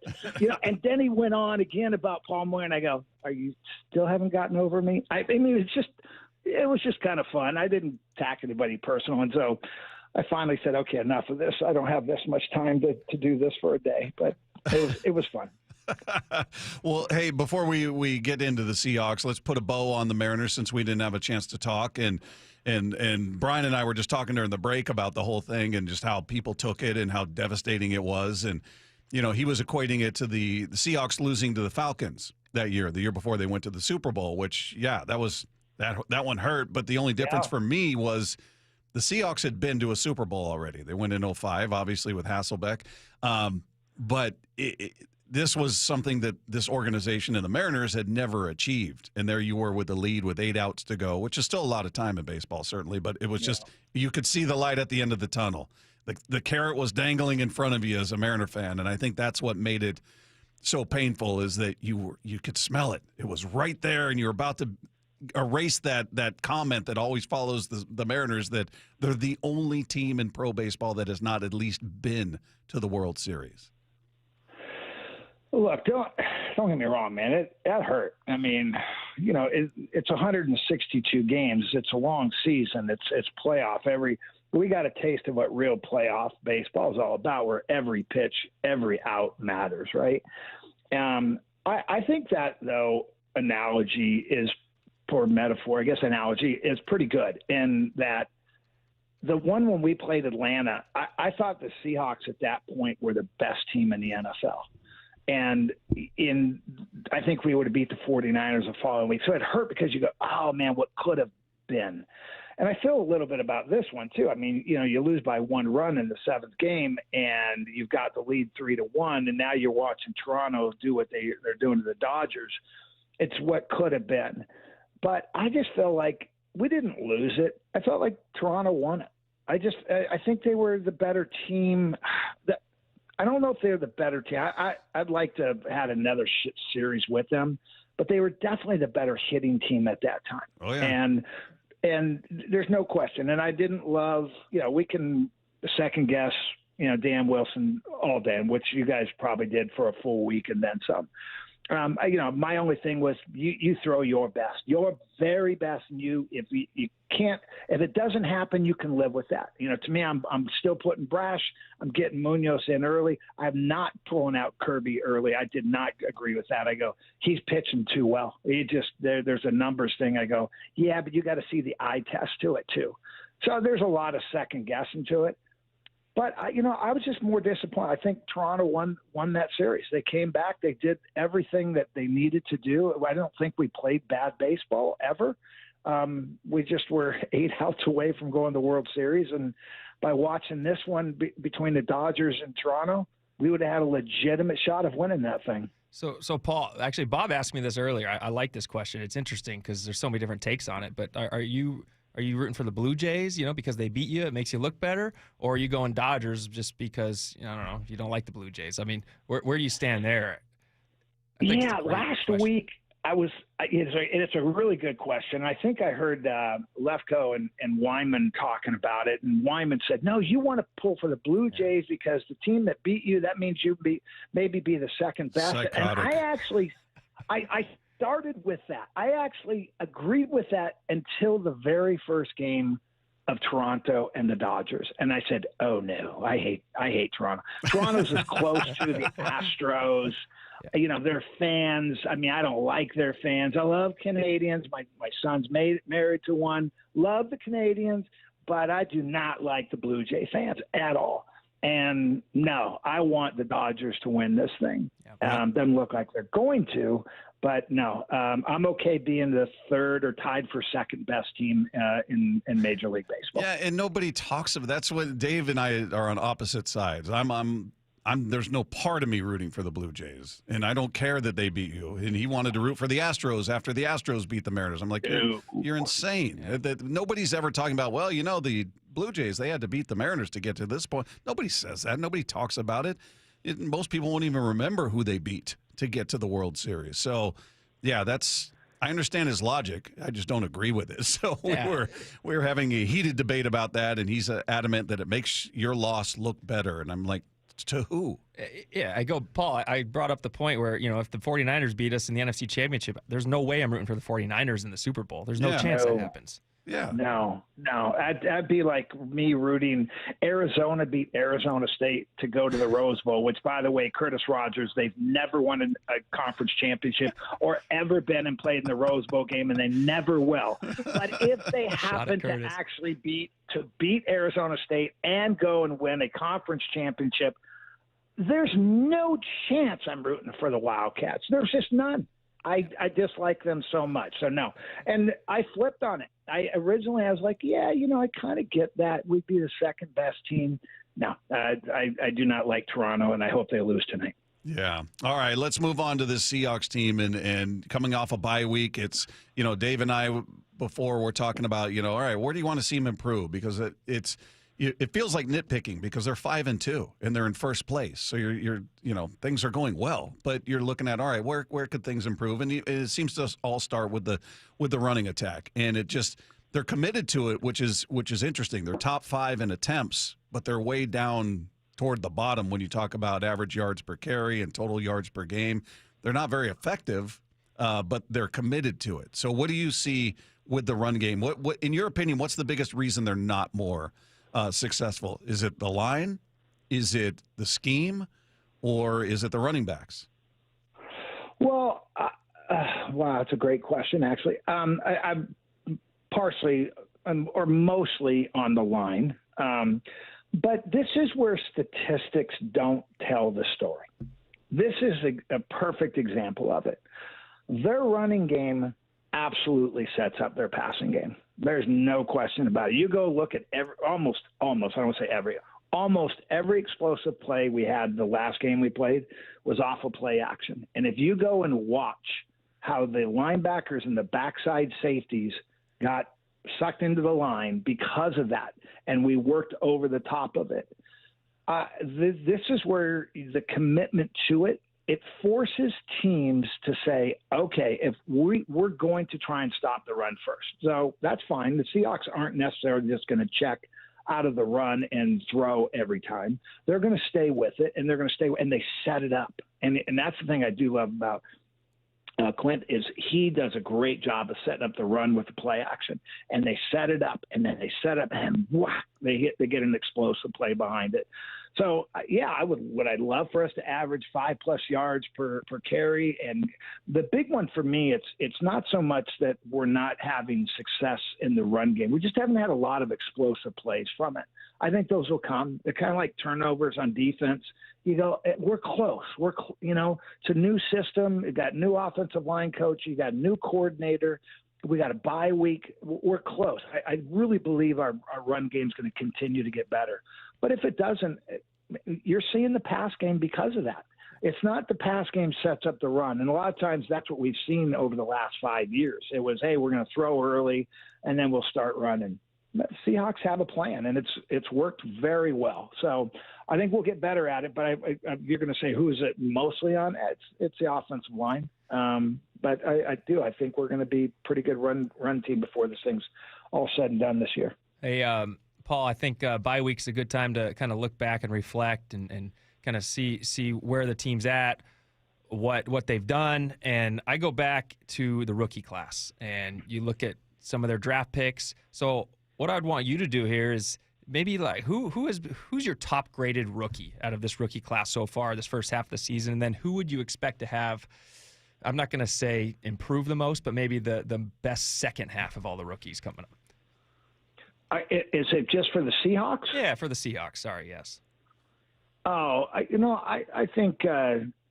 Oh man, now you're going to make me really think about that one. Well, I was going to go with Nick because he's a guy who hasn't played a ton this year. We see all the potential of that, but I think I can make a pretty strong case as well because I think the tight ends are such an important part of this offense, and that if you want to try and stop our running game, if you want to stop JSN. I think Arroyo is starting to become an impact in the passing game, particularly. And so maybe he's the guy in the second half. I think Zabel's an easy one, but he's played a ton. I think he's going to continue to get better, but I don't think incrementally you're going to see a massive jump the rest of the year. But I think Arroyo has a chance. And I think he's starting to get more and more confident. So, I'm trying to look at all of our rookies right now. Okay, who am I missing here? But yeah, I think that's Well, again, I think Nick Moyer is the guy that you just go, okay, the athletic ability is there, and we're starting to see the closing speed and him starting to get his hands on some footballs, in the passing game. But I just think the quiet one that's had a few big plays, they're going to start implementing, I think, more opportunities for him. I think, maybe Arroyo is our surprise rookie the rest of the way. I know this is a very premature question, but do you look at Sam Darnold and think, you know what, this could be the guy for years to come? I think he is the guy for years to come. I've seen enough. I've seen from last year. I didn't study him hard last year, but in the 7 games this year, he hasn't had a bad game. He's maybe had a dozen. I don't even know if it's been a dozen, but I'll throw a dozen bad throws in this year. But it's hard to find them. They're rare, and he's special. I mean, I've made a very strong comment. I said he's the most talented quarterback in Seahawk history. He can make every throw. He stands tall in the pocket. He makes quick decisions. He has a cannon for an arm, but I use the pitcher analogy of, he throws in the upper 90s, 96, 97, but he wants to, he can crank it to 101. And he's also got a really nice changeup where he throws a nice off speed. It's a very catchable football. And B-Watt, you can talk about it. I mean, we talked about the receivers don't have to catch outside their body very much. You don't see them have to extend their hands wide with big arc radius in their catching zone. I mean, it's right in their chest. And, that's a nice thing for JSN, who has great hands, to be able to do that and then immediately work upfield. That's big. I mean, you've got to stretch for a ball. You got to recover. It's a step or two. I mean, with the DBs and their reaction time, all of a sudden you get no yaks or no yards after catch. You get it right on the money. So I could not be more impressed. He's 28 years old. His best football is still ahead of him. The way he works in the pocket is spectacular. I mean, no one's look. There's not a lot of Josh Allens and Patrick Mahomes out there. There's just not a lot of them. But I'll tell you what, I'd put Sam Darnold that tier below it with any of the rest of the guys in the NFL. And I think to your point there too, Paul, is if the ball is behind a receiver or they do have to stretch out for it or something, I feel like there's a reason behind it. He's protecting the receivers. He's throwing away from coverage and he's protecting his guy. And I think that's been one of the most impressive things for Sam Darnold so far. Hey, I want to move on to the Commanders here, Paul. I kind of compared them to a dog backed into a corner. They have talent. They had the success they had last year. Jaden Daniels coming back, but they've lost 3 in a row. They're in a huge stretch in their season right now. You have the Chiefs, Seahawks, Lions. They lost their first one. Where do you see the Commanders going into this game? Yeah, again, if Josh Daniels plays, change my tune a little bit on this, but he's playing. Yeah. Is he? They announced it. Yeah. He's definitely playing. Yeah. Okay. I think that throws a bit of a a challenge just because he's so good, at taking off. But I think we've done a really good job this year at, containing and making guys who are mobile not look very mobile. And we've gotten after some mobile quarterbacks for some sacks. I don't know if they're that good a football team. I mean, they've lost 3 of their last 4. The last 2 haven't been close. I mean, 28-7 to Kansas City. They got blown out at Dallas. And you guys know Dallas is not a team that is very good defensively, but they gave up 44 to them. I think they have some older guys on defense. It just feels like an older team that's not that athletic. It's on the road. It's prime time, so anything can happen. I think not having, Scary Terry there is a big deal for the Seahawks. Samuel's not the guy he used to be. I just, again, every game you're concerned. I think for the Seahawks to say, oh, no, we're one of the elite teams in the NFL. You go take care of business, and you take care of it handily. And I think we're capable of it. I think we're a very good football team. You win on the road consistently, you're a good football team. You look at what we can do offensively. Yeah, you want to shut our running game down? We'll go ahead and beat you with the pass. You guys want to play a shell on us? We'll hurt you in the run. We will. So pick your poison there, and I think defensively we're that team. We're getting Witherspoon back, which helps. I'm the one weakness I think we have defensively is if teams do, and a lot of people have been talking about, is the up tempo, and they're throwing a lot on us. Do we win in that final 2 minutes at half and final 2 minutes of the game? And again, I think that's the one thing that we got to shore up. And once we get that down, I think we're one of the elite teams there, and I think this is a big game for us on Sunday night. Paul, as always, great stuff. We appreciate it. Have a great weekend. Do your best to maintain control on Twitter and see how that goes.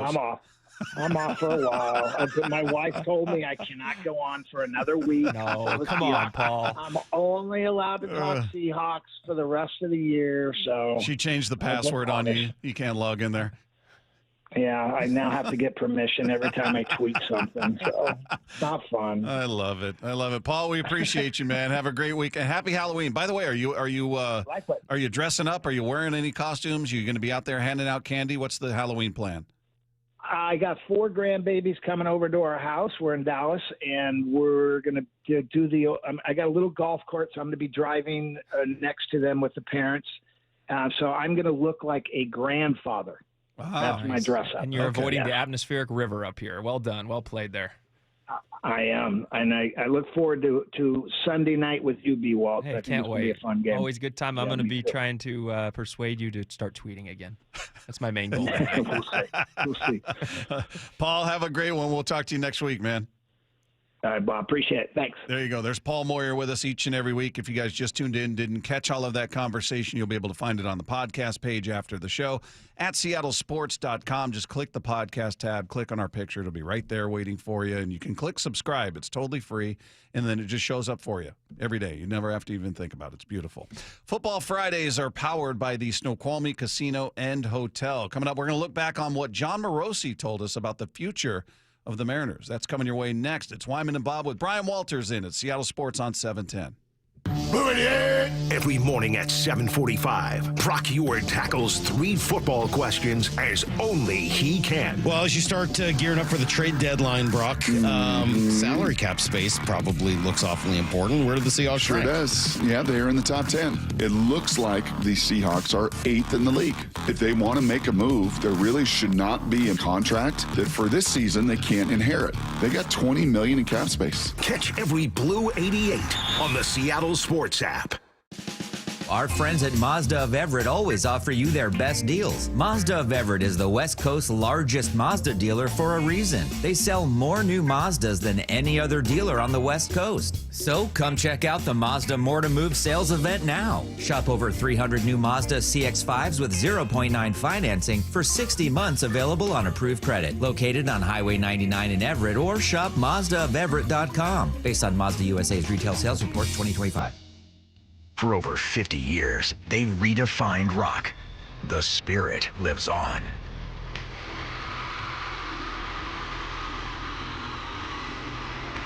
Geddy Lee and Alex Lifeson celebrate 50 years of Rush 50-something tour, October 10th. And October 12th, Climate Pledge Arena.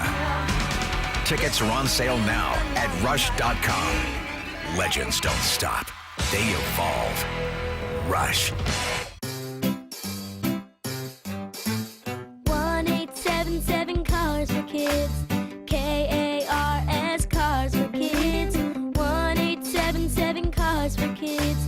Donate your car today. Call 1-877 Cars for Kids to reach a friendly live agent. Donation's super easy, and your car can be picked up as soon as tomorrow. Call us now. 1-877 Cars for Kids. Donate your car today. Did you know you can donate real estate too? Progressive presents Employee of the Month. Small Business Edition. Today's recipient from Lucky Larry's Landscaping, Larry! Larry saved his business money with a quick commercial auto quote from Progressive. Does it help he's his own marketing manager, accountant, executive assistant, and never been late? Technically, yes, but saving really put him over the edge. So, Larry, give Larry a round of applause. Be your own Larry. See if you could save in as little as 8 minutes at ProgressiveCommercial.com. Progressive Casualty Insurance Company and Affiliates. At AT&T, we guarantee our network so you can talk college football with your BFF while taking Buster to the vet. Hey, yeah, I can't believe he ate the whole thing of chicken wings. And I can't believe we're staging a comeback. Touchdown! Yes! Yes! Staying connected matters. That's why in the rare event of a network outage, you'll automatically get a bill credit for a full day's service. For wireless downtime lasting 60 minutes or more caused by a single incident impacting 10 or more towers, must be connected to impacted tower at onset of outage. Restrictions and exclusions apply. See att.com/guarantee for full details. No, it's not too soon to start holiday shopping. Ulta Beauty's early Black Friday event is happening now through November 22nd. Shop $10 beauty minis from brands like MAC and Too Faced. Take 30% off Lancome and Touchland fragrances and body mists. With new offers dropping every week, our associates can help you find the perfect gifts. Head into Ulta Beauty today to shop our early Black Friday event. Ulta Beauty. Gifting happens here.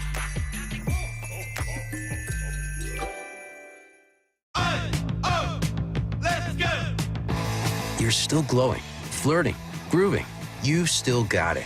But your immune system weakens as you age, making it harder to fight flu, pneumococcal pneumonia, RSV, and COVID-19. Vaccines are a key part of any health routine and help strengthen your immune response. Ask your doctor or pharmacist which vaccines you need.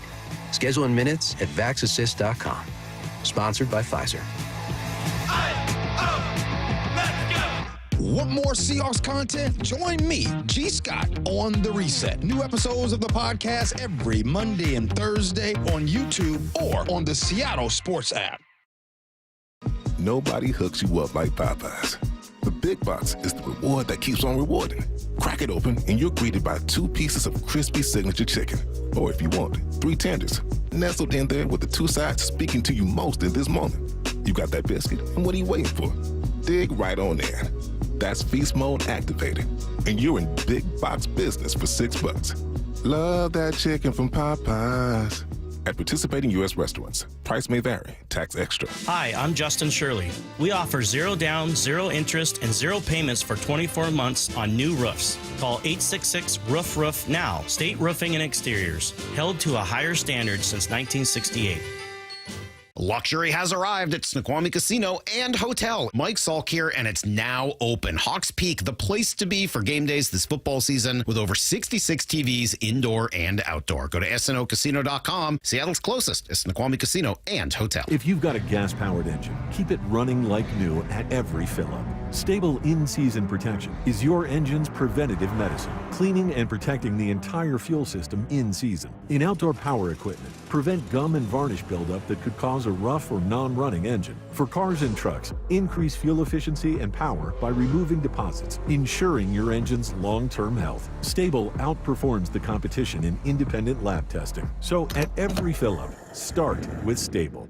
As a fan, you know all the important sports cliches. And when you save money by bundling your home and auto with Progressive, you can get out there and give it 110%, even though that's mathematically impossible. And remember, failure is not an option. Well, it's always an option, just not a good one. But you're not worried because you've got ice in your veins. You're on fire. How can both of those things be true at the same time? Well, that's between you and your doctor. So get out there and leave it all on the field. Leave what? Who cares? Just leave it and save with a bundle from Progressive. Progressive Casualty Insurance Company affiliates, other insurers, not available in all states or situations. This hour of Wyman and Bob is brought to you by K2 Vision RLE. From the Quantum Fiber Studio, you're listening to Wyman and Bob. Weekdays 2 to 7. On Seattle Sports and 97.3 FM HD2. Our thanks to Paul Moyer, who joined us in the previous segment. The great Paul Moyer. If you guys missed any part of that conversation, it's on the podcast page after the show at seattlesports.com. A reminder coming up, we've got Mean Text at 4:45 today.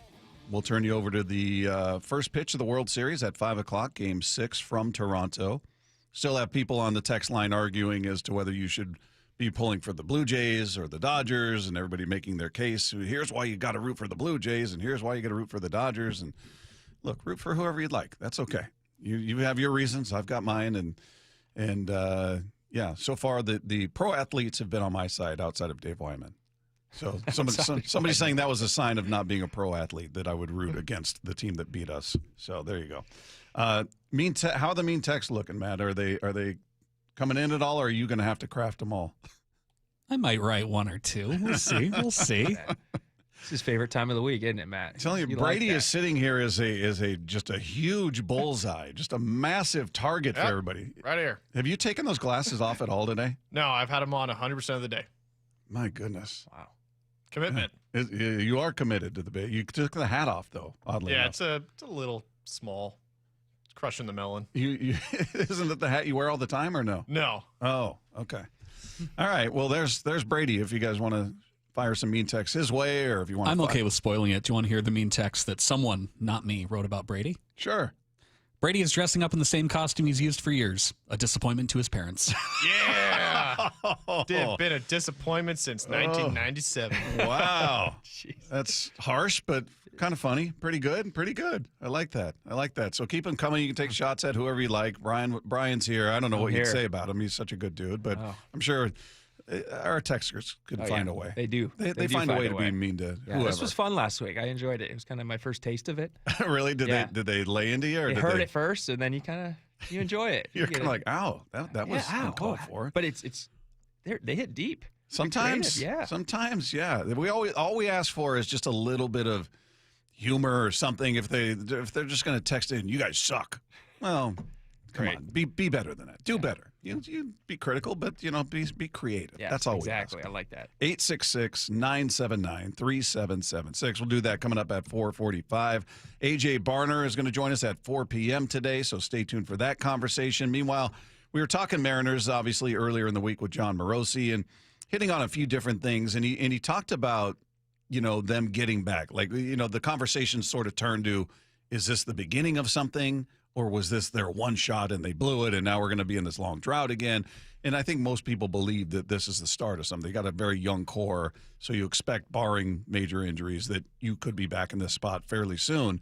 But Morosi was just talking about the fact that they, in his opinion, they've got a lot of work to do just to get back to being as good as they were this season. The part that the Mariners are going to need to confront, I believe, is you have a lot of work to do to just get back to being as good of a team as you were this year, which by definition did not end up being good enough. And by that I mean Naylor's a free agent, Suarez is a free agent. So you're basically two of your big guys in the middle of the lineup right now are not on your roster.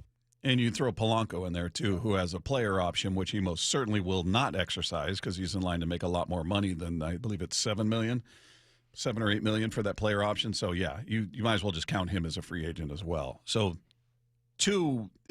look, Gino, I love Gino. I love what he brought to the team in terms of his vibe, his attitude, how much they love him, what that move represented to that team. Like he gets on the plane, everybody, we heard the stories about them all cheering and he's hugging everybody. And that just sent a signal to the team like, hey, we went out and got the most prominent bat available. We believe in you. So it sent a message. He didn't produce the way you'd hoped he would have produced. So I don't know how people feel about bringing him back or not, but Naylor to me is a must. Polanco's right there. He's right there. And it's going to cost him more. I don't know what the price tag is going to be for Naylor, but it's not going to be cheap, and it's probably going to be more. The most they've ever spent on a free agent is Mitch Garver. 2 years, $24 million in the Dipoto era. That's the most they've spent in his era. So they're going to have to do better than that. Well, the good news is you won't have a Mitch Haniger contract to have to pay. That's right. Going into this season. So that's a positive thing. Either Mitch. Either Mitch. That's true. That's a good point. So hopefully maybe Polanco can kind of absorb that contract a little bit. That'd be nice. I'd love to see Polanco back. I love the switch hitters. I really do. I think that's such a valuable thing when you're good at both, like Polanco is, like Cal is. I think that's just such a cool thing nowadays, especially to have in your lineup. But I do think Naylor's the key piece, the key guy you have to get. That's no mystery. No, not that you got to get him, but we all saw that tweet he had, right? I mean, that makes you, if you read too far into it, you're like, well, he's gone. He's not coming back. There's been something that they can't agree on, but who knows? I don't know. Maybe it's a negotiation tactic. Yeah, and you brought that up during the break, and I've just sort of resisted diving into it because you could convince yourself he's saying this, he's saying that, but I find it hard to believe they've had any legit hardcore conversations to this point to where he would feel, nope, not going to work. I mean, they've got this exclusive window during the World Series where they can talk with him. Other teams cannot. Yeah. But just the idea that somehow a decision's already been made on his part, and he's telling Cal, hey, it was great playing with you, buddy. I'll always root for you like I'm out of here. Yeah. I just don't think anything's happened. I don't know that they've even – I mean, I don't know. I'm speculating. I have no idea. I don't think that the day after their season ended, they got on the phone with his agent. I think they were processing, and they're going through their own grief. They gave themselves probably 48 hours and said, go Seahawks. It's odd to me. I put myself in the player's spot for that. And it's odd because I don't think I would ever say that to a teammate if I didn't think if I thought I was coming back. If there was a chance I'm coming back, I'm not saying, hey, man, it was so fun playing with you. Best of luck to you. Maybe he's leaving it open, like, I don't know what's going to happen. Yeah, there's no certainty. I mean, just, hey, this was great. I enjoyed it, and I'll always root for you. I suppose he could have been more expansive, could have said, hey, hopefully I'm back, but if I'm not, he could have gone into more detail, but maybe he just took it as, there's no certainty to anything. I have no idea what the offseason is going to bring, and I'll always root for you either way. That's kind of how I read it. I don't think they've had substantive conversations to this point. Maybe they have. Maybe I could be completely wrong, but it's so soon after. I think everybody was sort of in their mourning period, and I don't think they game ends, next day they're on the phone with his agent. I just don't think it happens that quickly. Yeah, I have no idea, but I still think there has to have been something going on there. But I think that it was so nice having that first baseman. Wasn't it? The Mariners have not had that in so long. No. I mean, I'm actually going back. I can't even think. We had Ty France initially got here, and he was a great hitter. For that one season. Yeah, right? hit over 300. His first all-star half that year. season here, and then the next year, he was a fantastic hitter. He wasn't a power guy, but he was just that contact guy. Yes. He was hitting all fields, and he was a surprisingly good defensive first. Not a ton of range, but he could pick it. He's probably the closest thing you've had, and then you started with Luke Raley and Solano and all, and that's not your answer. I'm going back to Justin Smoke. Remember that? Oh, yeah. He was a first baseman. Yeah. And I mean, you have to go way back to John Allrood. Was he the best first baseman you'd had since maybe France? Has it been that big of a drought at first base? Probably. I'm trying to think of who else has been over there. I mean, you start going way back to Tino Martinez and Paul Sorrento and people like that. Yeah. You haven't had that. Olerud's been the guy, I guess, sort of the standard, if you will, at that spot. Yeah, and Naylor, I mean, he's in his athletic prime. He's 28 years old. He was, I think, decidedly better defensively than I certainly thought he was. Now you see him when the Mariners played him, and beyond that, didn't pay a ton of attention to his defense. That part of his game really surprised me. There were some really bad throws that he picked and he bailed out. There were a lot of errors out there that he saved. Yep. His approach, just everything about him, he just fit. He just fit. He did. He's not the best first baseman in baseball. He's not the best hitter in baseball, but he's just everything he does really well. Yep. And he just seemed to just fit personality-wise. The clubhouse loved him. The fans love him. I think the organization loves him. We'll see if they can come to an agreement. He's just that kind of that stable piece that you're looking for at first base. He's got an edge to him. He's just got a I don't give a damn about anybody but my team in winning this game, and that's it. Got the signature swing, and his helmet falls off a lot. Yeah, I think his helmet falls off more than any player I've seen. Him and JP. It's like, do they need smaller helmets? Because it seems like every time they swing, it flies off their head. Yep. But, hopefully we're going to be talking about him back in a Mariner uniform because I think that's big for a lot of fans.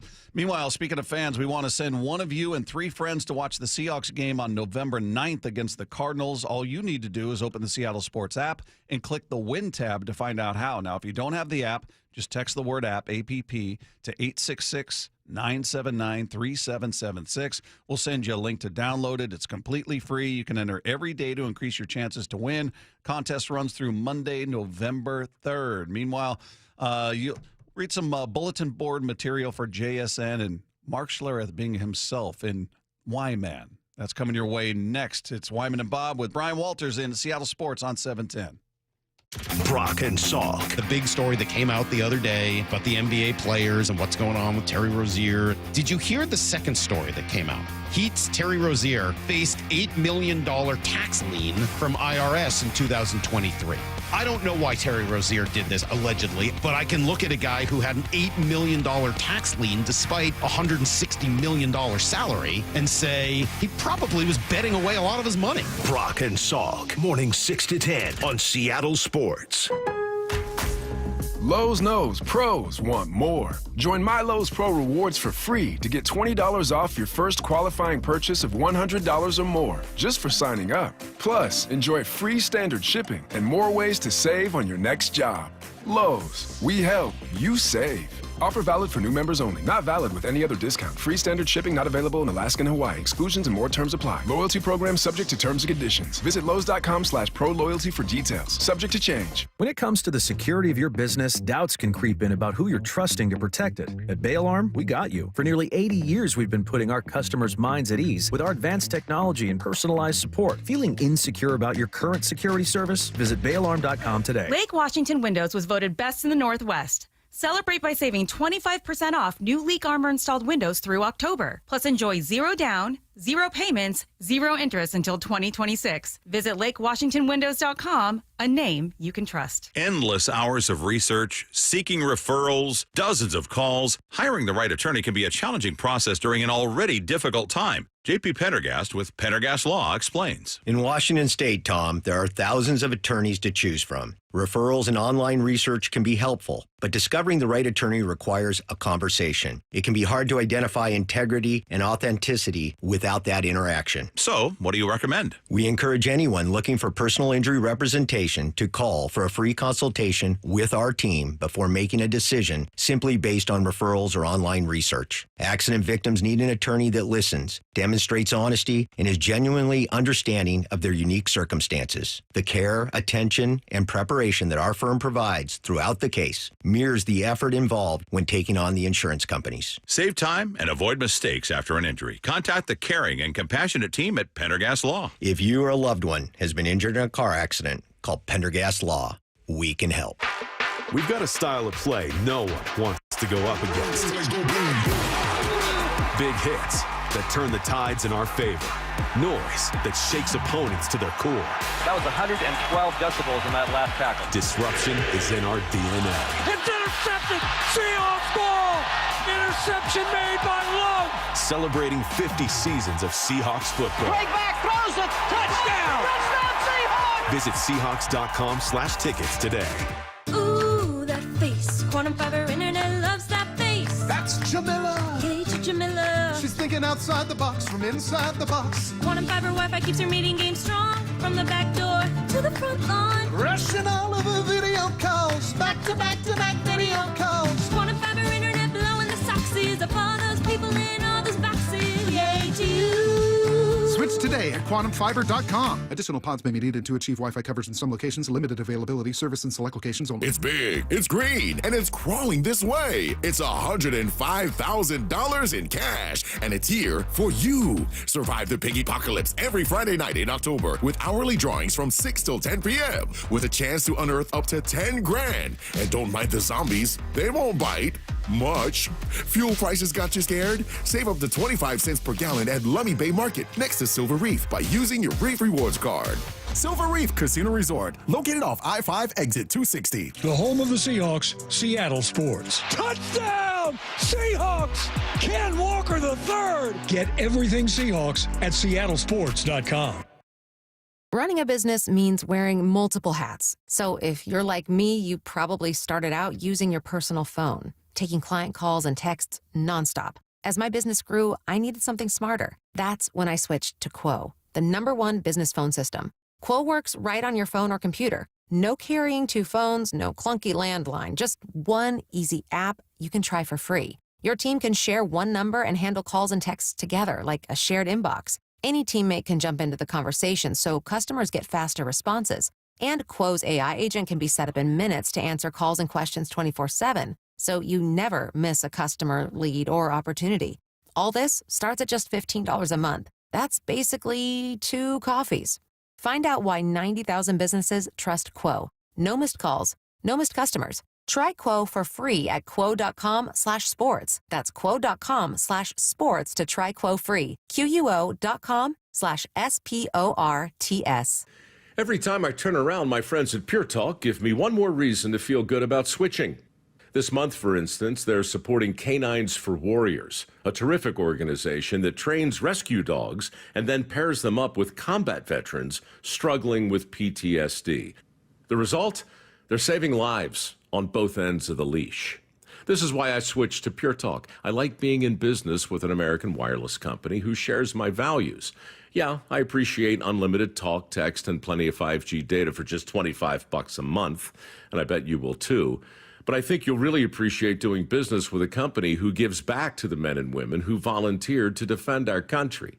Just dial pound 250, say micro. With Pure Talk's U.S. customer service team, you can switch in as little as 10 minutes.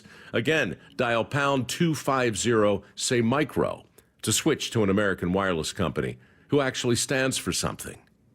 Pure Talk. Tell me why. Why, man? Why? Lunch has been canceled today due to lack of hustle. Deal with it. He's a habitual line stepper. What were you thinking? What are you doing? Why are you the way that you are? It's the Whyman of the Week. It is Whyman, presented by Mazda of Everett. And this is where, Brian, we find sound from people saying things, doing things where you're just like, why would you do that, man? Why would you do that? I don't know if you've been here for this segment, but we got a couple of interesting ones out here today that we'll play for people. This is from Daron Payne, who claims he doesn't know who JSN is. Not a guy you'll directly match up with, but when you watch a tape of Jackson Smith and Jigba, what's that look like? Who's that? Seahawks wideout. Oh, no, I ain't paying him no attention. He's leading the league in yards. Yeah, I'm a straight O-line, D-line, man. I got enough on my plate. I know the DBs, they could tell you better. That actually sounds better than the way it reads. Like, it didn't sound disrespectful, but like, dude, I'm tunnel vision. I'm about these big boys on the line in front of me, and that's all I know. Well, especially when the question was, what have you seen in the tape from JSN? Like, he's not watching that. I would never, ever watch defensive linemen when I was playing. Yeah, would there be a moment they'd ask you about a D lineman you would be going up against going, I'm not certain who that is? Yeah, no, maybe if there was like a block I had to go in and like have a crackback block on someone, I'd be like, all right, who am I going to have to get here? And then you're kind of like, oh, no, I don't want to block that guy. I got to block Nick Bosa. Great. Yeah. But no, I think you're dead on. What it reads seems way worse. Sounds disrespectful. Like, I don't know who that is. He was kind of laughing like, man, no, I'm offensive line. I know the offensive line, all that. So, and that would make perfect sense to me. Yeah. It really would. But you would think you would have a little idea of who's leading the league and, that would come up in a meeting somewhere. The amount of emphasis maybe Dan Quinn would be like, hey, like, we have to stop JSN. That's going to be on you, Daron Payne, to put pressure on Sam Darnold because they got this guy who's a weapon. Yeah. You got to get to the quarterback. You'd think there may be something like that. You'd hear his name, perhaps. You'd be somewhat familiar, like, yeah, I think I'm aware of who he is. But initially, I was ready to kind of clap back here and be like, well, this is JSN, all these records. But then after hearing his tone and everything, I'm not going to do that. Yeah, he seems like he's tunnel vision. Okay, well, we'll let him slide. Let him slide. It's really an act of mercy on our part. All right, entry number 2 comes courtesy of Packers head coach Matt LaFleur, who doesn't care that today is Halloween. Got a big discussion with this with my assistant Daryl. I was like, I don't give a if it's Halloween. All right, we're trying to win a game. Period. Yeah, it's a Friday in the National Football League. That's what day it is. I kind of like that too. I got to be honest, I kind of like it too. That, dude, this is my priority. That's how I want my head coach to be. Like, I don't care what day it is, what Halloween. Okay, fine. Here's what I'm focused on. Here's what I care about. Oh, I always said playing whenever I played, all from when you step foot on training camp to the end of the season. Holidays don't exist in the NFL. There's no such thing. It doesn't matter. There's no Thanksgiving. There's no Christmas. You are practicing. You are playing. You are the entertainment on those days. Essentially. So I always just knew that you didn't really care what holiday was. So I understand that. Now, what this did do, though, is bring back a big memory of mine. And it's one of my favorite games I've ever played. And I was in San Diego my first year, and we played on Halloween at Kansas City. And it was awesome. I mean, just everyone dressed up in Everybody costumes. in the stands? It was Monday night game. It was so fun. So Did you got any players dress up, like coming into the stadium? They're on the bus? I don't remember that. I just remember the atmosphere and the crowd just looking up, and just everybody was in some kind of costume, and it was really cool. Now, totally separate from what he's saying here, because obviously you prepare. It doesn't matter what day it is. You're going to prepare. Friday, you got to win the game. But it just spurred a memory. It was fun playing on Halloween night in Kansas City on Monday Night Football. Was you kind of like hearing that, though? Hey, man, it's a Friday in the NFL. Yes. That's what I know. That's what it is. That's how I want my head coach to be. Just, I've got everything beyond this tuned out. I'm not aware of anything but this. Yep. This is how much this means to me. 100%. You have your routine. You have everything. You have your checklist, your Wednesday routine, your Thursday, Friday. It doesn't matter what day it is. Doesn't matter if it's Christmas, anything. You're going to get it done because you got to make sure you prepare your team to go win the game. Yeah. By the way, where does Halloween rank for you on your holiday list? I think it is.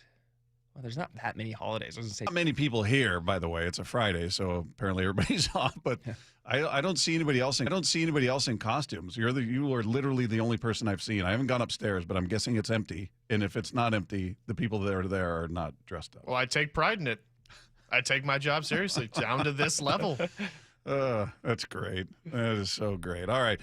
Here's entry number 3. This is our weekly conversation with Mark Schlereth, and he was just talking about things that annoy him. I'm the happiest-go-luckiest guy you'll ever meet in your entire life. I will say one thing that irritates me is, now I'm telling on myself, people that don't know how to travel. Like, nobody wants to see your feet in flip-flops on a plane. Not one person. Nobody wants to see you in a tank top with your armpits hanging out. That drives me insane. Have some couth about you, and dress appropriately. Put on a pair of pants. Can I ask you this? Put on some shoes. Should the people in flip-flops on airplanes, should they be executed? Well, I don't know about that, but I always pee on the floor to make sure. I've seen people walk in in socks in the bathroom. I always pee on the floor to make sure if you walk in socks, you're getting urine on your feet. We played that the other day, and somebody texted in very angry. How come you guys didn't call him out on that garbage behavior? Why would you not call him out on that? I'm like, A, I don't know that he's being that literal. I don't know that he's actually doing that. And B, I thought it was kind of funny. Oh, I think it's hilarious. There's so many little pet peeves about travel that it could go on forever. I mean, we could have a full show about that. Just things that people do when they're traveling. You're just like, come on. Yeah, you don't want the guy next to you pulling off his shoes and his, rubbing his feet, pulling his socks off. Maybe I don't know how aggressive people get with it. Awful. I've certainly seen people pull their shoes off, and there are a few rows in front. I'm like, man, if I were sitting next to this dude and he's like got his feet propped up on the seat in front of him with I'm like, no. And the tank top was a good addition to that too. I never thought about that. I haven't seen that though. I haven't really either, but I bet you get it down in Florida a little more. Probably. A little warmer. Probably a lot of things you get in Florida you don't get here. Yeah. All right. Coming up, we're going to check in on the Seahawks offense with their tight end, A.J. Barner. That conversation coming your way next with Wyman and Bob. We got Brian Walters in at Seattle Sports on 710. Every morning at 7:45, Brock Ewart tackles 3 football questions as only he can. Well, as you start gearing up for the trade deadline, Brock, salary cap space probably looks awfully important. Where do the Seahawks rank? Sure does. Yeah, they are in the top 10. It looks like the Seahawks are 8th in the league. If they want to make a move, there really should not be a contract that for this season they can't inherit. They got $20 million in cap space. Catch every Blue 88 on the Seattle Sports app. Luxury has arrived at Snoqualmie Casino and Hotel. It's Mike Salk here. You can book now for an unforgettable experience. Let's talk about Hawks Peak. It is the place to be for game days this football season. With over 66 TVs, indoor-outdoor concept, the deck is covered and it's heated as well. And the food, oh man, it was excellent. All with breathtaking views of the Cascades and the Snoqualmie Valley. Yep, you can go to snocasino.com. Seattle's closest is now Snoqualmie Casino and Hotel. At Bible Law Group, we understand what it means to be local legal representation. From shopping at the Bon Marché, picking up gear at Chubby and Tubby, crying for Joey Cora, now for Cal, grabbing a burger while JP Patches clowns by. We live here and fight for you. That's why Bible Law gives local representation to those facing legal problems too big for prayers, even if you can't pronounce Squim or Puyallup. Our legal team has secured more than $40 million in settlements for our clients. We're ready to fight for you. Find us online at BibleLawGroup.com. For over 50 years, they redefined rock. The spirit lives on.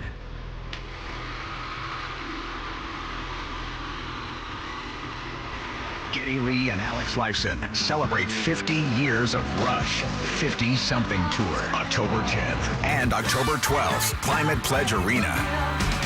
Tickets are on sale now at Rush.com. Legends don't stop. They evolve. Rush.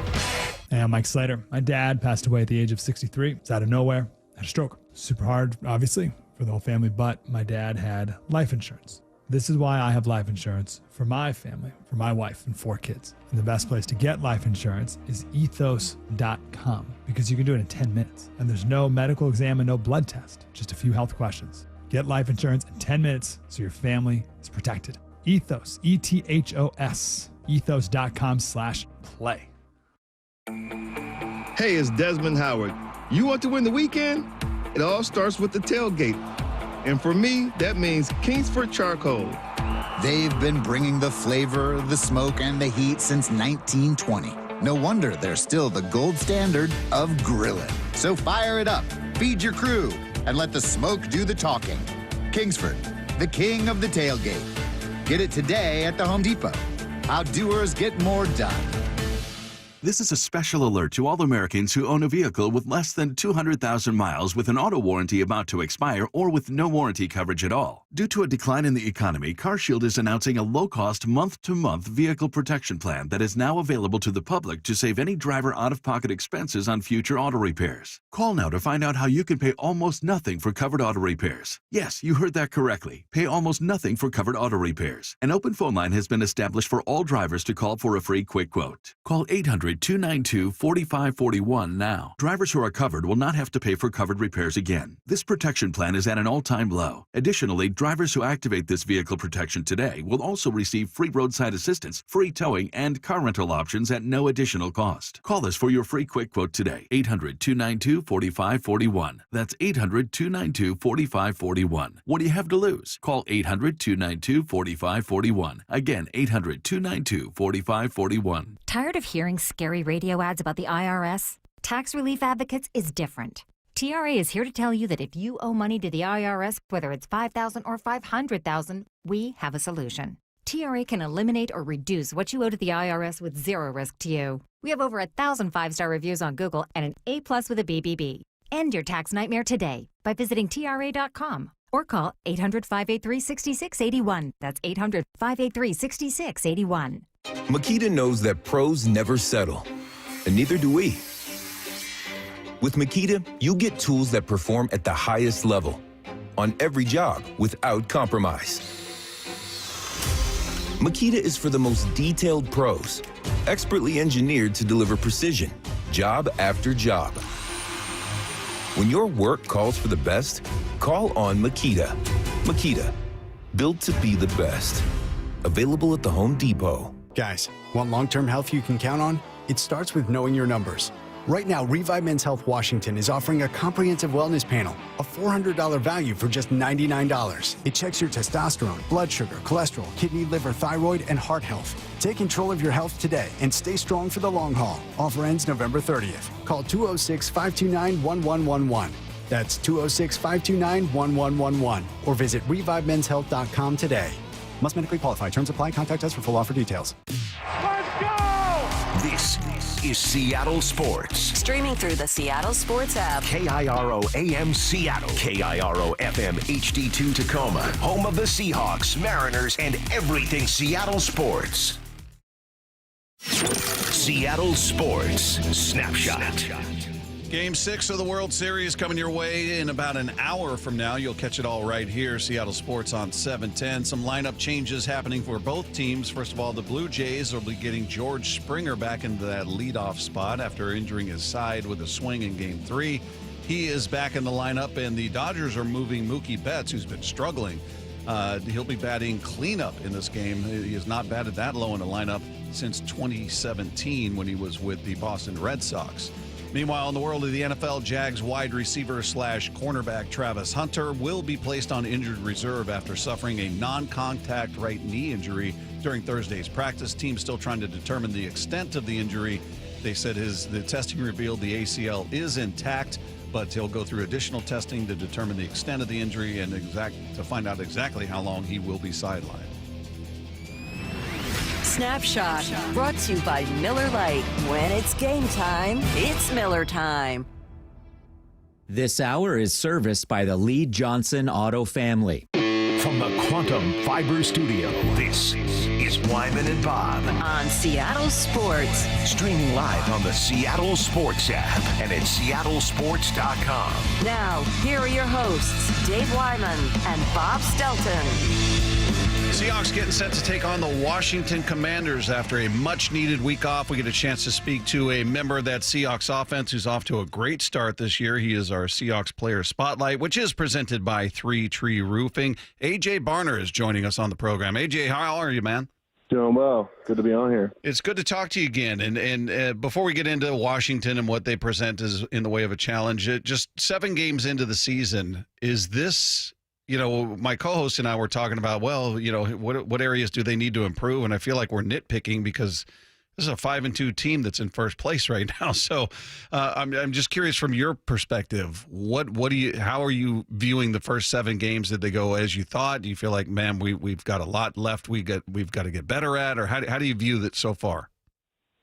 Yeah, I think, you know, just having the bye week, you had a chance to go back and look at some things and realize too that, you know, those games are gone and, you know, we've got to a good start, but it's onward and, you know, we got a big stretch coming up here. So I think kind of the first game of the year with all the anticipation to it and having it go the way that it did, it was a good challenge for us to come back from that and play the ball that we've had. But, you know, we got a good challenge against the Commanders on Sunday Night Football, so it's going to be big.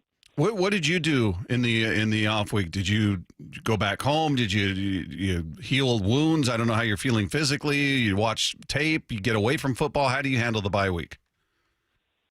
Yeah, I kind of wanted to get away a little bit, get out of town. Went to Cali where I train, and go to my spot that I work out at, so I can still get some work in and make sure that my body's good because you take a week off and running full speed routes can be a bit of a challenge. So I wanted to keep my body right, but also get out of Seattle. So my mindset was kind of step away from football for a second, kind of recharge the battery, and then came back here and feel ready to go. So I feel like I took advantage of the break. How do you feel like your season individually has gone to this point? I think it's gone well. I think it's been, just doing what I can, still learning a lot. And I think it's only upward from here. Like I said, I think you guys got to continue to learn every week.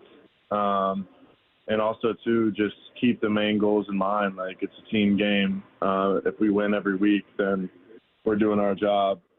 And, that's my goal at the end of the day. And I think I'm playing good football. I'm being a complete tight end in the pass game and the run game. And I think this week we'll be able to show up again. Yeah, are you a guy that sets goals or markers for yourself in the offseason? I mean, your rookie year, you had a nice rookie year, 4 touchdown grabs, 30 receptions. Did you look at that and say, okay, I want 60 and I want 8 touchdowns? Or do you set any sort of markers for yourself? Yeah, I think as a young player, like, you can get kind of lost in that, and I found myself doing that, But now I'm kind of in the mindset where it's like, let me just go out there and do my job. When the ball finds me, make a play. Because, you'll have the games where you have 8 catches in the game, and you'll have a game where you have 2. And I don't want to get caught up in, I need 4 catches and 60 yards every game to hit those goals. I more so just want to make the plays when they're there, and at the end of the season look back and be like, well, I did what I wanted to do. How different is this offense for you? I mean, you come in as a rookie, and you've got Grubb there as the offensive coordinator. That goes away. Now you got a whole new system, new coordinator, a lot of new pieces on that side of the ball. What's the learning curve been like? At the start, it was definitely challenging. Like OTAs was, pretty strenuous. Like we were up in here a lot, going through installs, learning a whole new playbook. Fall camp was a grind too, learning all that stuff. And I feel like now, you're kind of settled in. We know the plays pretty well, and know the technique used on those plays as well. So I think I fit right into this offense. Yeah.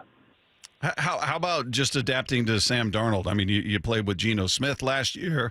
You got Sam Darnold this year, and this is a guy that, I think there are a lot of just questions. Which version are you getting? Is it the Vikings version or the guy before the Vikings? And it seems like it's definitely the Vikings version, if not better. I mean, he's made some unbelievable passes out there this year and really won over a lot of people. And I'm just curious what your perception was of him coming in versus how you perceive him now. Yeah.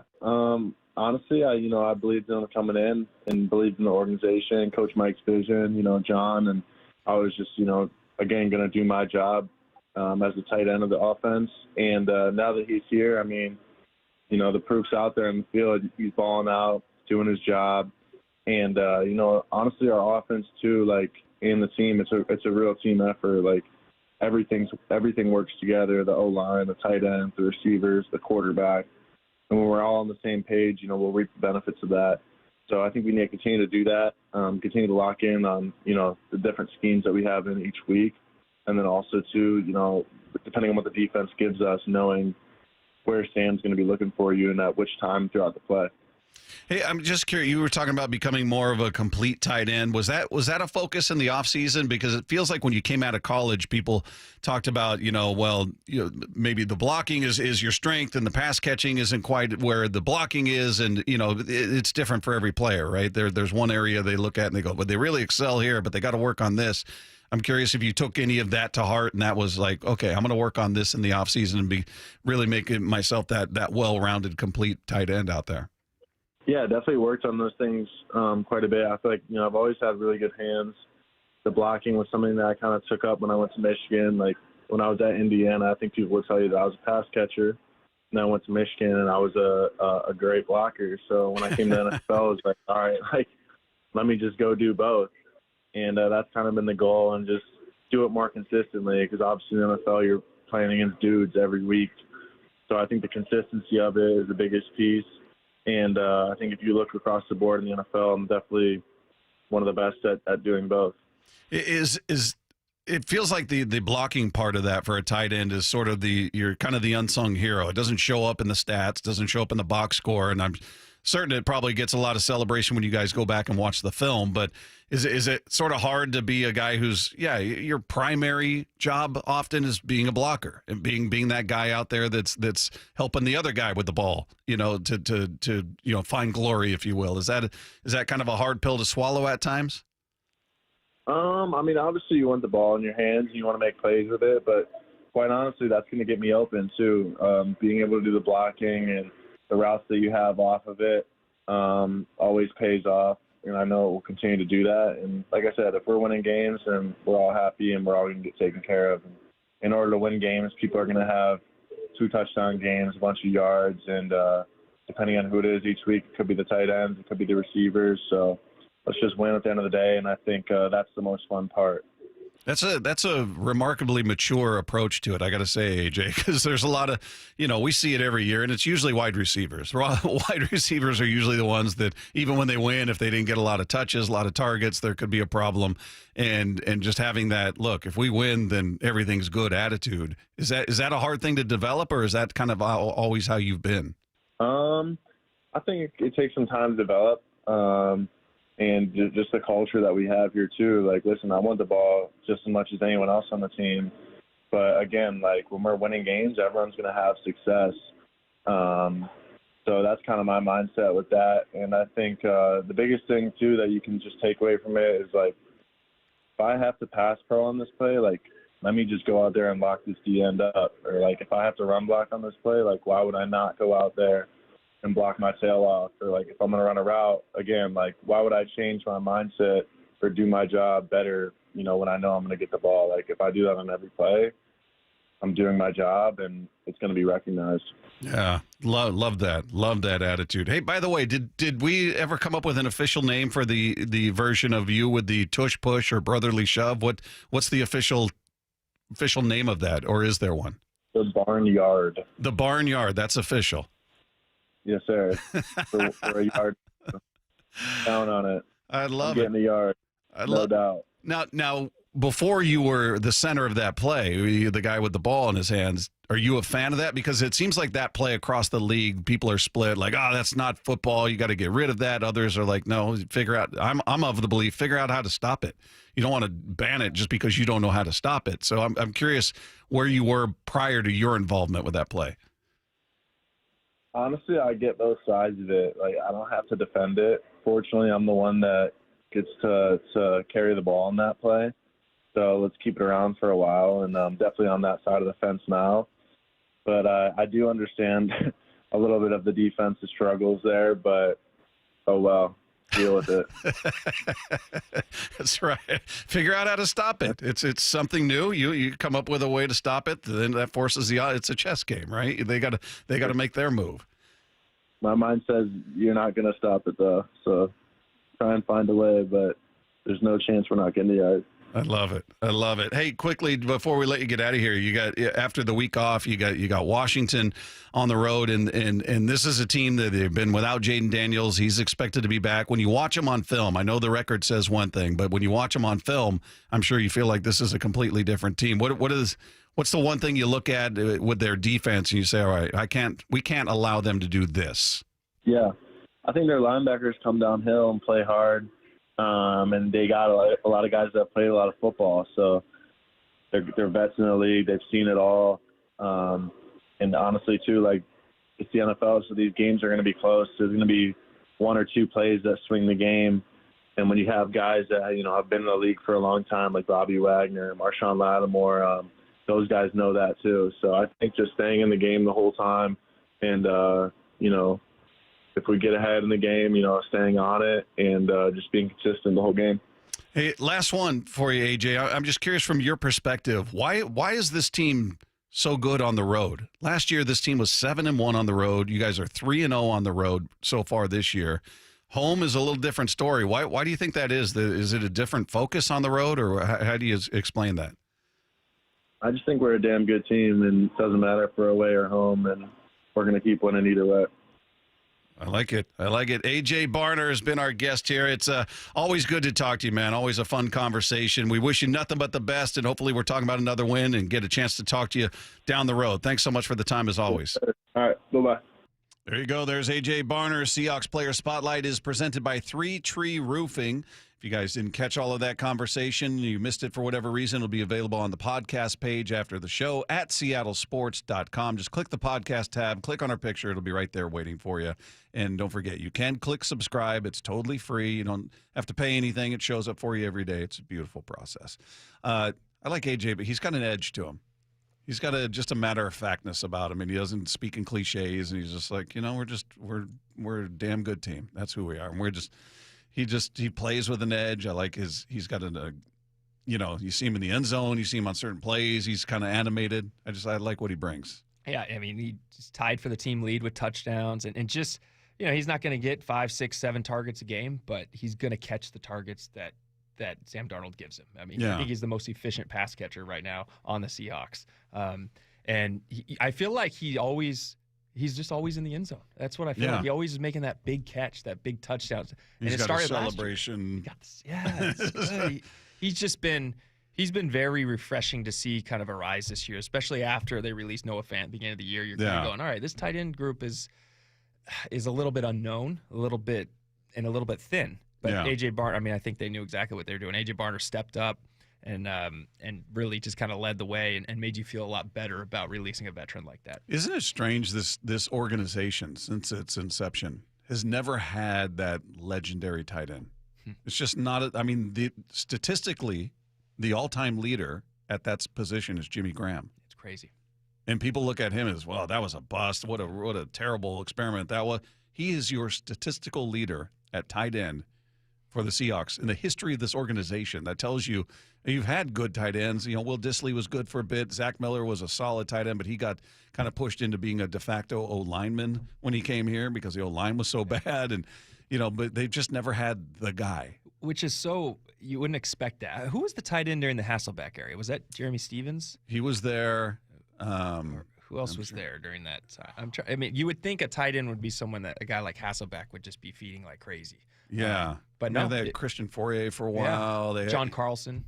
Yeah, they've had guys that at times you thought, oh, this guy's going to be a weapon. And they've just, they've never been a dominant position in the way we've seen, like, Travis Kelce or, some of the other tight ends in the league that, George Kittle. They've never had a guy like that or used in that manner. So they've always been sort of complementary pieces that never really were big, impactful guys in the way of putting up big numbers. Yeah. It feels like Barner could be that. I feel like we say that every year. We thought, well, Dissly could be that. So we'll see what happens. But I like what he brings to the field. I like his edge. Exactly, I do too. And blocking, I think he's a big part. He's strong, very very strong guy, and can kind of get it done.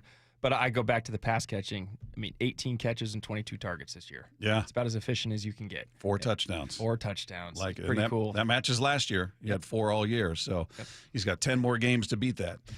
We do want to send one of you and 3 friends to watch the Seahawks game on November 9th against the Arizona Cardinals. All you need to do is open the Seattle Sports app and click the Win tab to find out how. Now, if you don't have the app, don't worry. All you have to do is text the word app, APP, to 866-979-3776. We'll send you a link to download it. It's completely free. You can enter every day to increase your chances to win. The contest runs through Monday, November 3rd. Now, we were talking earlier in the show, if you're just joining us, we were just talking briefly about Sam Darnold and how I feel like he's changed a lot of minds. I think there was a lot of skepticism out there. Maybe there still is. I mean, look, the season's not even halfway over yet, so there's still a lot of football to be played. But I throw myself in that category of being a skeptic, not a hater, not, oh, this is terrible. But I was like you. You said earlier in the show that, yeah, I was hoping they were going to bring Geno back. I thought that was going to happen. They made him an offer, and they didn't counter. Their counter was, yeah, we'd like to be traded.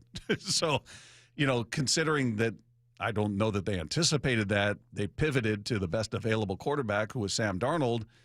And I think the natural feeling was, all right, which version are you getting? Who is he? Is he the guy in the first 6 years who was considered a bust, or the guy last year who all of a sudden had a complete 180 in Minnesota and looked like one of the elite quarterbacks in the league? And he's turned into that guy. I mean, he's chipped away at my skepticism. I was fully on board giving him a chance, but I'm like, I don't know, man. If you're giving it beginning of the season, if you said you can have Geno or you can have Darnold, I would have said, well, give me Geno, because you know what you're getting. I'm not saying he was the best quarterback in the league, but you knew what he was good at and what he wasn't good at. So you could kind of build around that. Sam, I had no idea. Yeah, Sam's the kind of quarterback that makes me want to go play again. He just looks like you just want to catch passes. You just want to catch passes from him because of where he puts it, how he sets up the receivers, the control he has, and also just his demeanor, kind of how he presents himself out there. He's not yelling at receiver. He's not that emotional, right? He's just kind of even keeled and kind of very realistic. You hear in his post game pressers, and he's just kind of like matter of fact, and that's the kind of quarterback I would love to play for. And it's just, man, it just looks like so much fun, and it makes it look effortless for a lot of these receivers out there. Just where we've talked about earlier in the show, but the ball placement, where he sets his receivers up. And the problem with Sam Darnold, and he cannot ever get rid of this, is just, I guess, lack of a better term, the stigma he has from early in his career. That's it. Yeah. That's the only thing that's keeping Sam Darnold from being ranked as one of the top quarterbacks in the league right now. It's just kind of what happened, when he was in New York, when he was in Carolina. And that's the only thing, because last year in Minnesota, he had a fantastic year. And you're reading through I was just kind of reading through all these accomplishments Sam Darnold has had since the beginning of 2024. And, 7 game-winning drives in the fourth quarter or overtime. He's tied with Mahomes for most in the NFL since the start of 2024. He has 15 games with 2 or more touchdown passes with a rating above 100 since 2024, since the start of it. That's most in the NFL. And it just goes on and on, all these things since he got to Minnesota, got in a good situation. that he leads the NFL in. And he just continues to do it. So now I'm definitely a Sam Darnold believer. I was definitely very skeptical coming in, but going to his time in Minnesota, when I found out the Seahawks were getting Sam Darnold, I know a couple coaches in Minnesota that I was with early in my career, Jacksonville, and now they're coaches in Minnesota. And I say, hey, tell me about him. Like what's should we be excited about this? I mean, kind of Gino's not our guy anymore. And all of them said, he is the real deal. He is athletic. He can make all the throws. The locker room absolutely loves him. And it was almost like they were a little bit bummed that he was leaving. Yeah. But kind of understood why, because they also said the same thing about J.J. McCarthy. Just the fact that he's the up and coming guy. I bet they're even more bummed he's not there now. They're definitely more bummed now. So it kind of changed my tune on him a little bit going into training camp. I was more and more excited about him. But you don't get people saying that about you if it's not for real. So it's just, and again, it's the product on the field, and he continues to produce. Yeah, a couple of people weighing in on him. Dan Orlovsky talking about a key as he sees it to Darnold's success. Sam has just stayed course to what he believed or has believed to be a pillar of quarterback play, and that's really allowing his feet to drive his decision-making and timing. And the obsession with understanding the importance of that, not only by the position, but how it marries in this concept or this scheme with Clint Kubiak is really like a mandate. It's a foundational piece. And so I think that he's mastered his footwork. He's mastered the timing and the rhythm of that. And I think that's allowed aggression. Yeah, so there's Orlovsky. I just like getting the outside eyes and, the objective perspective on him. And that's interesting to hear from Orlovsky. Isaiah Stanback talking about him said Darnold's given the Seahawks everything they want. Just doesn't make a lot of mistakes. He's being consistent, man. We talk about, 12 touchdowns, only 4 interceptions on the year. He had a bad outing, I would say, against the Steelers. But outside of that, he's been playing really good ball, man. That's all Seattle's been looking for is consistent play, somebody who's going to keep them in good down and distance situations, and then somebody who has the arm strength to be able to get JSN the ball. And that's essentially what he's been doing. He's distributing the rock out to everybody. And again, the big thing for quarterbacks is not hurting your team, and that's something that he's doing very well. Yeah, I mean, you kind of know all the mistakes he's made because there's just been those handful, right? And you're going, there's no quarterback out there who's not making a mistake or throwing a bad ball. I mean, Patrick Mahomes throwing 3 interceptions in a game. You're going to see the guys that are considered the greatest of that position having a bad night on the field, bad day at the office, so to speak, and throw a bad ball, but. He's, outside of that, we talked about him getting, running right into that tackle in the end zone and turning the ball over. That felt like old Sam Darnold, and I think I was talking about this yesterday. It gave ammo to the people that are still skeptics going, see, told you, He's that guy still. Yep. You can isolate that one play, but it weighs much less than all of the good plays he's made this year. Yeah. Surprisingly good in some cases. Exactly. And going 4 interceptions, I think who just said that? Isaiah Stanback said that.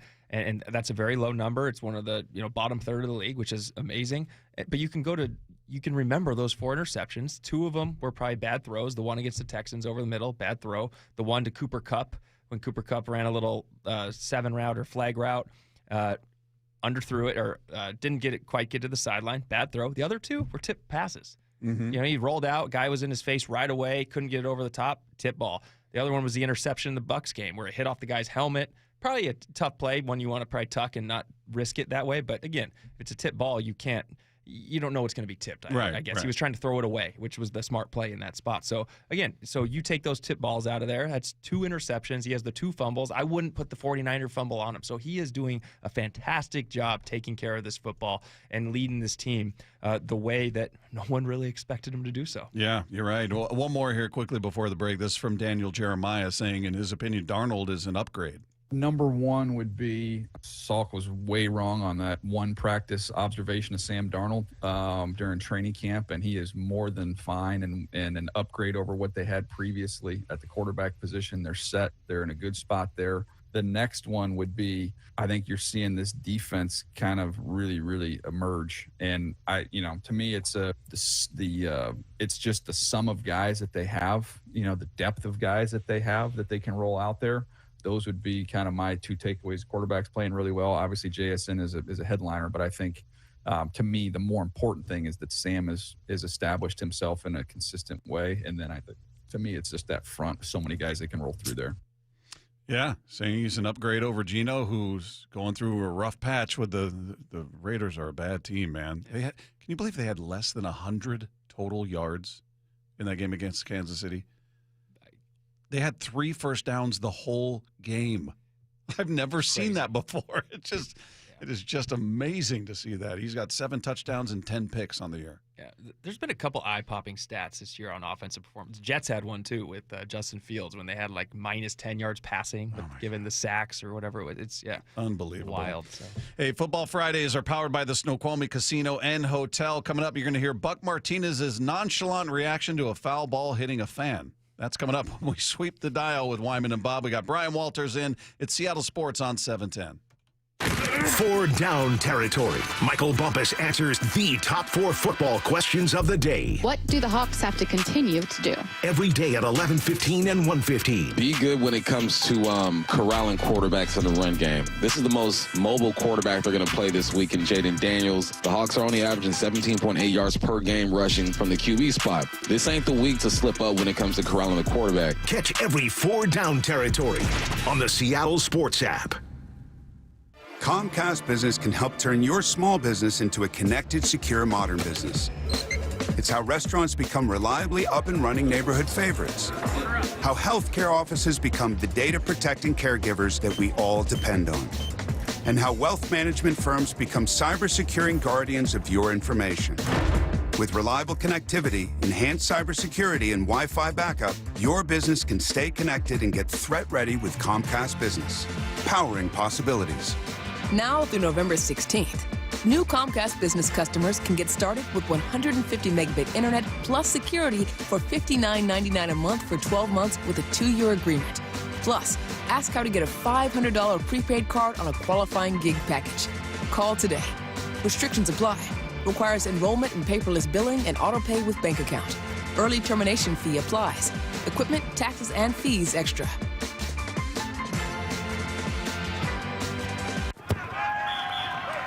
When businesses thrive, communities score. That's why Bank of America is the official bank of FIFA World Cup here in Seattle. And our more than 95 local business specialists are ready to help your business win. What would you like the power to do? Learn more at bankofamerica.com/local business. Bank of America, official bank of FIFA World Cup 2026. Bank of America Corporation, all rights reserved. If you love to travel, Capital One has a rewards credit card that's perfect for you. With the Capital One Venture X card, you earn unlimited double miles on everything you buy. Plus, you get premium benefits at a collection of luxury hotels when you book on Capital One Travel. And with Venture X, you get access to over 1,000 airport lounges worldwide. Open up a world of travel possibilities with the Capital One Venture X card. What's in your wallet? Terms apply. Lounge access is subject to change. See CapitalOne.com for details. We know exactly what you're not thinking about right now. Wiper blades. But now that you are, take a moment to think about how Rain-X is the #1 brand of wiper blades in America. Why? Because Rain-X thinks about wiper blades all the time. We obsess, so you don't have to. Simply install our blades and then think about literally anything else. So choose Rain-X, America's #1 wiper blades, and then go back to not thinking about wiper blades. Rain-X. Outsmart the elements. Looking for a high school that nurtures both the mind and spirit? Archbishop Murphy High School is where academic excellence meets faith-based education. With a 100% graduation rate and a college prep program designed to challenge and inspire, our students are prepared for whatever the future holds. But it's more than just academics. Archbishop Murphy's robust athletics, arts, and co-curricular activities ensure that every student finds their passion and thrives. Archbishop Murphy High School believes in educating the whole person. That's why we offer a vibrant campus life where students grow not only academically, but also spiritually, socially, and physically. Don't just take our word for it. See it for yourself. Schedule a visit and discover how Archbishop Murphy High School can help your students succeed. Visit am-hs.org. IRG Physical and Hand Therapy proudly supports Archbishop Murphy High School, where your story begins. am-hs.org. This is the home of the Seahawks. Going to let one fly deep. Got a man out there. Ball is caught down at the 10-yard line, and it's JSN. Seattle Sports. Selling cars is a really easy business. It's complicated by really bad dealers. And why do we do that? Well, because we think that the less information we give and the more that we can dictate it on our terms, the more profitable we'll be. And what we found is that this is the exact opposite. The easier we make it, the more information we give, the more comfortable customers are in doing business with us. Now, that one transaction, we might make a little bit less on, but it's not the one. It's that one that leads to the second, the third, the fourth, the fifth. It's not the one individual. He's like, but you never get to the spouse, the parents, the kids, the friends, if you don't take care of them first. It's not a script. It's a belief. The LJ Way is the Lee Johnson Auto family. Ryan Roland Smith here. For more than 35 years, the NBA Health Insurance Trust has been helping local builders, contractors, and their employees save money and gain peace of mind. They offer customized group health plans from the state's leading insurance providers. Small and mid-sized businesses deserve big healthcare access. The NBA Health Trust brings you the coverage you want at a price you can trust. Find out more at MBAHealthTrust.com. That's MBAHealthTrust.com. For over 50 years, they redefined rock. The spirit lives on.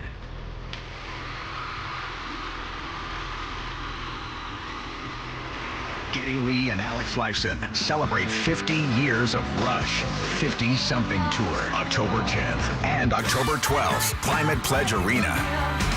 Tickets are on sale now at rush.com. Legends don't stop. They evolve. Rush. This hour is serviced by the Lee Johnson Auto family. Scanning the airwaves for the most interesting and entertaining stories of the day. Sweeping the dial. Every afternoon at 4:45 with Wyman and Bob. Presented by Silver Reef Casino Resort. Peter Schrager thinks J.J. McCarthy is under the most pressure this week. I think there's no quarterback in the NFL with more pressure on him than J.J. McCarthy. And it's two-pronged. It's one, because of who's in his draft class. You're looking at the success that Drake May's having. Jaden Daniels established. Caleb's not going anywhere. And, of course, Penix is the guy in Atlanta. Then there's this guy who they traded up to get. We know absolutely nothing about what he is as an NFL player. And then there's what there was in the building last year with Sam Darnold and Daniel Jones, and that they didn't go after Aaron Rodgers. And it's like they are so pot committed to this guy. And will this be one of the great mistakes of all time to not go with another quarterback in the draft, or not stick with Darnold and figure that out, or stick with Daniel Jones and figure that out? Or is it way too soon because he's 22 years old and he's played 6 quarters in his NFL career? Yeah, I've seen so many write-ups about the Vikings and how they must have just severe regret about how they've handled that quarterback position and putting all their eggs into that J.J. McCarthy basket. And he may end up being a great quarterback. I don't know. But seem to be putting a lot of faith into an unproven commodity and letting a proven commodity walk out the door. Yeah. And, so it in turn puts more pressure on him to go, okay, you need to prove us right. You need to show that they made the right call by showing you're the man. There is an extreme amount of pressure on him, but at the same time, you got to give him a chance. I think they're dead on with that. He's played 6 quarters. He's got the injury bug. I know they liked what they saw in training camp and everything before that, and so just give him a chance. Let him get on the field. Let him get that NFL rhythm. And I think it'll end up being a good thing for the Did you like him at we talked about him at the college level, and he played for Michigan. They didn't ask him to do as much, but I just remember some of the hype didn't match what I felt like I saw at the college level. Like, there's a lot of belief that this guy's going to be a stud, and they didn't really rely on him in that way. They did in different ways, but I just didn't see this passing, dominance that some were talking about. I think that's the thing. You look at Michigan, you think run heavy, power, just overwhelm teams that way. He wasn't asked to do much with his arm, but when teams are scouting him, they're going through it. They're making him make all those throws in pro days at the combine, and he proved he can make throws with the best of them. And that's what I go back to this inside the Vikings staff and what they liked about him. He could make all the throws. He has the arm strength. He has the mind. They like him as a person. He's well-liked. So it's just about getting him on the field. And obviously, sometimes that's the hardest thing for some of these quarterbacks. Sweeping the dial. Jeffrey Chidilla believes that Sam Darnold is a great quarterback when coaches know how to use him. He's proven that this is not a 1 year, I'm with the right situation type of situation. And Baker Mayfield's done that in Tampa Bay, by the way, as well. They had a phenomenal matchup a few weeks ago, and it was great to watch both those guys. I always have a lot of compassion for quarterbacks who go through what they've gone through, doing what they're doing. And so it just shows you how much being with the right coach and people who understand your strengths and how to use you means to a quarterback's success. And look, I live in Kansas City, and Patrick Mahomes is a god here. And people don't want to hear it, but I tell people, if you put Patrick Mahomes in the situation that Sam Darnold was in the Jets, we'd never be talking about Patrick Mahomes. Yeah. Because it's that easy to go the other way. And so I'm really happy for him and what he's doing. He's showing he's a player. Yeah, he's in my MVP watch every week because of that. How about that? On his MVP watch. I mean, that feels a little aggressive. Maybe he could be there, I guess. But I just like that it's outside voices, that it's outside eyes looking at him and coming up with these opinions. It's easy for somebody just to look at us saying that, oh, we think he's great. Well, yeah, of course, because you're in Seattle and you cover the Seahawks, and now you got people that have no skin in the game going, this dude's the real deal. I don't feel bad, but I do feel bad for the Jets organization. They just get crushed because of the way quarterbacks are treated going through that.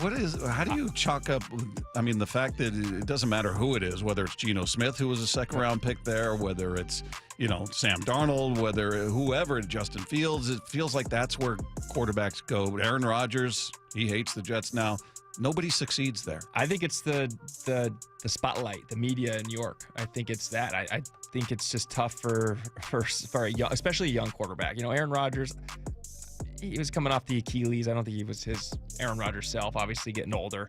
But it's just the fact that there's so much pressure on you, and you're getting it from everywhere when you're in New York City or in New York, in Manhattan, in that area. And I think it wears on a young quarterback like that. It makes it very, very tough. I remember having this conversation with Robert Saleh after he was fired from the Jets. He's like, hey, a young quarterback will never succeed in New York if you cannot develop him. If he is going to be forced to play right after a draft pick, he is not going to succeed. And it's exactly what's been going on for the Jets forever.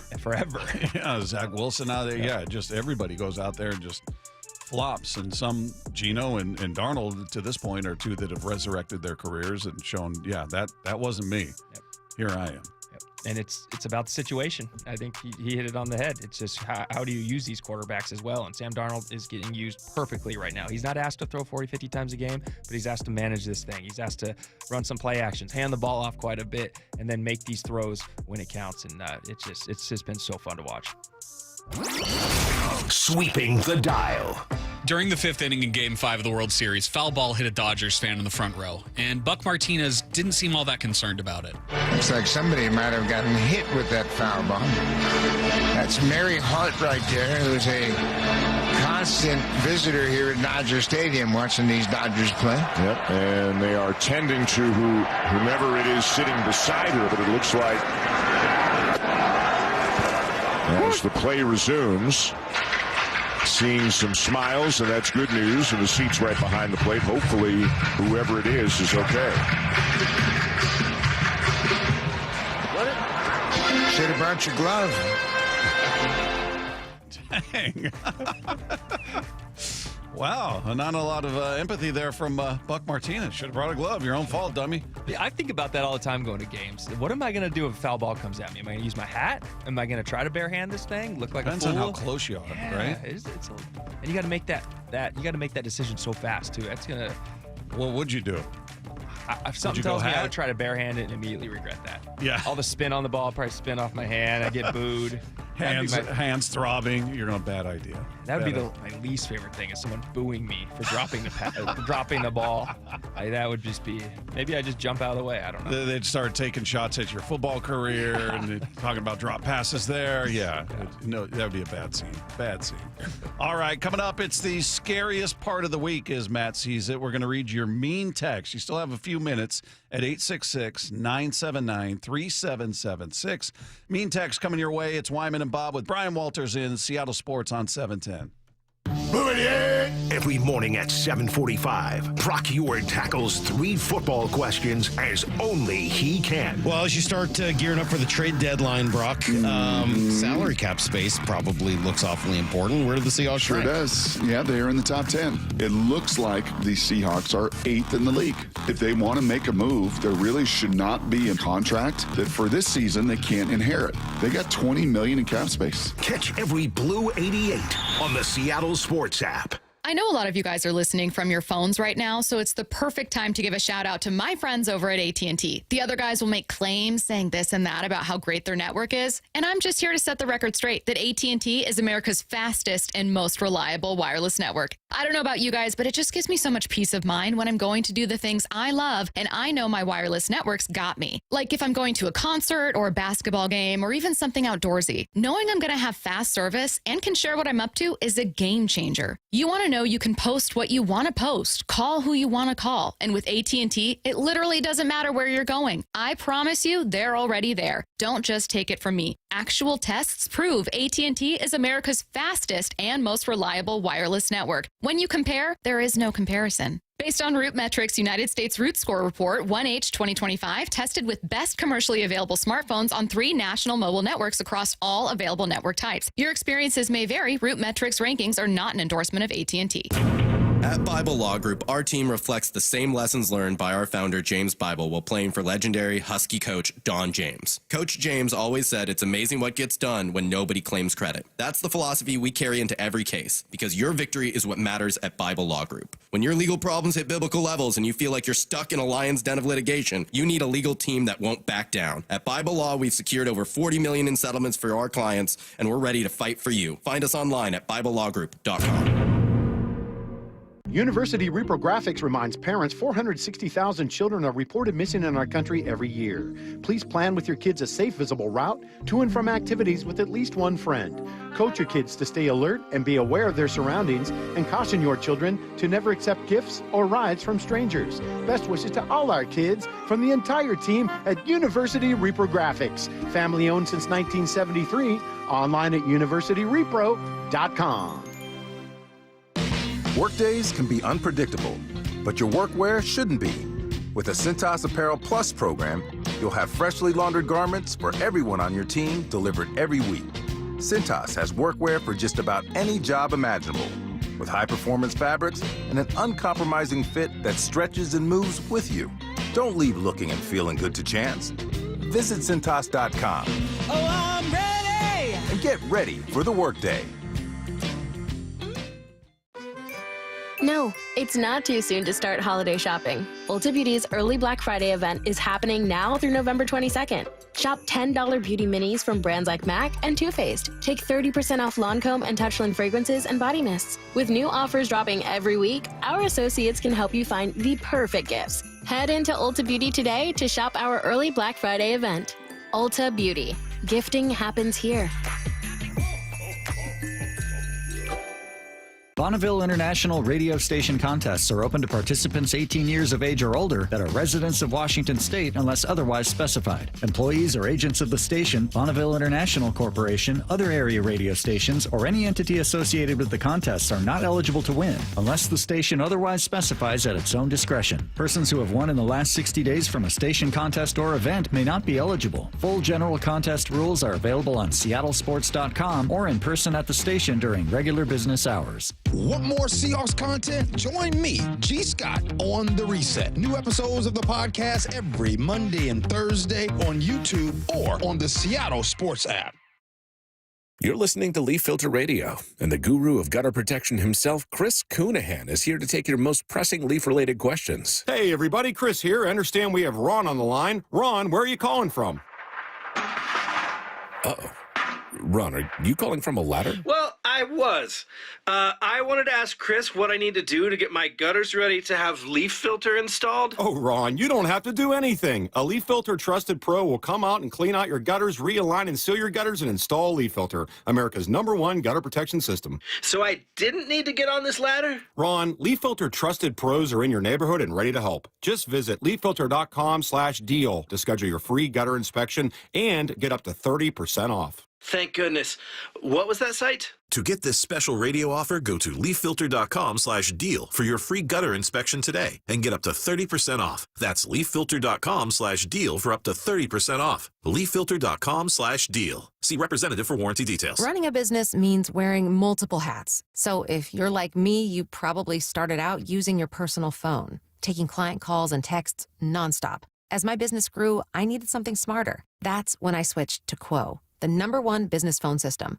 Quo works right on your phone or computer. No carrying 2 phones, no clunky landline, just one easy app you can try for free. Your team can share one number and handle calls and texts together like a shared inbox. Any teammate can jump into the conversation so customers get faster responses. And Quo's AI agent can be set up in minutes to answer calls and questions 24/7, so you never miss a customer, lead, or opportunity. All this starts at just $15 a month. That's basically 2 coffees. Find out why 90,000 businesses trust Quo. No missed calls, no missed customers. Try Quo for free at quo.com/sports. That's quo.com/sports to try Quo free. quo.com/sports.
Thanks to Brian Walters. Have a great weekend, everybody. You got Game 6 of the World Series coming your way next. 4 Down Territory. Michael Bumpus answers the top 4 football questions of the day. What do the Hawks have to continue to do? Every day at 11:15 and 1:15. Be good when it comes to corralling quarterbacks in the run game. This is the most mobile quarterback they're going to play this week in Jaden Daniels. The Hawks are only averaging 17.8 yards per game rushing from the QB spot. This ain't the week to slip up when it comes to corralling a quarterback. Catch every 4 Down Territory on the Seattle Sports app. Are your investment dollars working as hard as they should be? You've spent years building your future. Don't let outdated advice put it at risk. Hi, I'm Jeff Jr., founder of Trajan Wealth. We're a veteran-owned firm proud to bring a new standard of financial care to the Seattle area. Our nationally recognized advisors are fiduciaries, ethically bound to put your interests first. That's the highest standard of care in the industry. As a privately held company, we answer to you, our valued clients, not shareholders. For households with $500,000 or more, let us build you a customized plan. From Bellevue to Tacoma, get advice you can count on. It's time to take a fresh look at your financial plan. Call Trajan Wealth, 206-466-3300. That's 206-466-3300. Trajan Wealth. Plan smarter, dream bigger. Advisory services offered through Trajan Wealth, LLC, an SEC-registered investment advisor. For over 50 years, they redefined rock. The spirit lives on.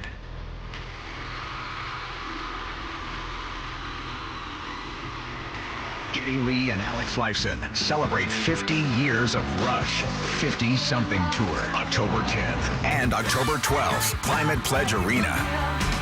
Tickets are on sale now at rush.com. Legends don't stop. They evolve. Rush. Stacy here, and if you're in the market to sell your car or explore getting a new one, I have to tell you about the coolest thing. It's Wayscar Ford's Vehicle Profit Sharing Program. Here's how it works. You sell them your old car at fair market value. You can sell it that day, get paid right away. The whole thing takes about 30 minutes. Then when they resell it, they split the profit 50-50 with you. It's not a consignment. It's a way for a trusted local dealership to avoid things like auction fees and then split savings with an actual customer. Listen. I am someone who sold an old car years ago and got completely ripped off. It was also later involved in a crime. I don't have enough time to tell you about it. It's another story for another day. But I wish I would have known about this program, and it's why I'm telling you about it now. Other people are finding out Wayscar Ford just surpassed sharing over $1 million with customers who have sold them their cars. Sell your car for top dollar and get a share in half the profit when Wayscar Ford resells it. Why would you want to sell your car anywhere else? Wayscarford.com. That's Wayscarford.com. Guys, want long-term health you can count on? It starts with knowing your numbers. Right now, Revive Men's Health Washington is offering a comprehensive wellness panel, a $400 value for just $99. It checks your testosterone, blood sugar, cholesterol, kidney, liver, thyroid, and heart health. Take control of your health today and stay strong for the long haul. Offer ends November 30th. Call 206-529-1111. That's 206-529-1111 or visit ReviveMen'sHealth.com today. Must medically qualify. Terms apply. Contact us for full offer details. This message comes from Viking, committed to exploring the world in comfort. Journey through the heart of Europe on an elegant Viking longship with thoughtful service, destination-focused dining, and cultural enrichment on board and on shore. With small ships that bring travelers closer to the destination, there's more time to explore. And every Viking voyage is all-inclusive, with no children and no casinos. Discover more at Viking.com. At Bank of America, we asked our people, how do you take ownership of your career? I'm able to grow my way by putting the priorities that I have for my career first. I thrive on being a leader who's behind the team, not in front of the team. Every few years, I'm being re-energized because I get to do something different and learn something new. See how our teammates are growing in their careers at bankofamerica.com/great place to work. What would you like the power to do? Bank of America. Proud to be an equal opportunity employer. Want more Seahawks content? Join me, G. Scott, on The Reset. New episodes of the podcast every Monday and Thursday on YouTube or on the Seattle Sports app. Progressive knows road trips without your pet can be tough. Hi, Hi, this is Next Stop Dog Boarding. Hi, it's Scott again. How's Squeaks doing? You can tell if he's stressed by his eyebrows. Oh, and his breathing should sound like this. Scott, Squeaks is exactly the same as last time you called. Okay, let's talk in 20 to see if anything's changed. With Progressive, your pet is covered up to $1,000 in vet bills in case of a car accident. So next time, you can take your pet with you. Progressive Casualty Insurance Company and affiliates. Not available in all states. Coverage for dogs and cats is included with the purchase of collision coverage and subject to policy terms. No, it's not too soon to start holiday shopping. Ulta Beauty's early Black Friday event is happening now through November 22nd. Shop $10 beauty minis from brands like MAC and Too Faced. Take 30% off Lancome and Touchland fragrances and body mists. With new offers dropping every week, our associates can help you find the perfect gifts. Head into Ulta Beauty today to shop our early Black Friday event. Ulta Beauty. Gifting happens here.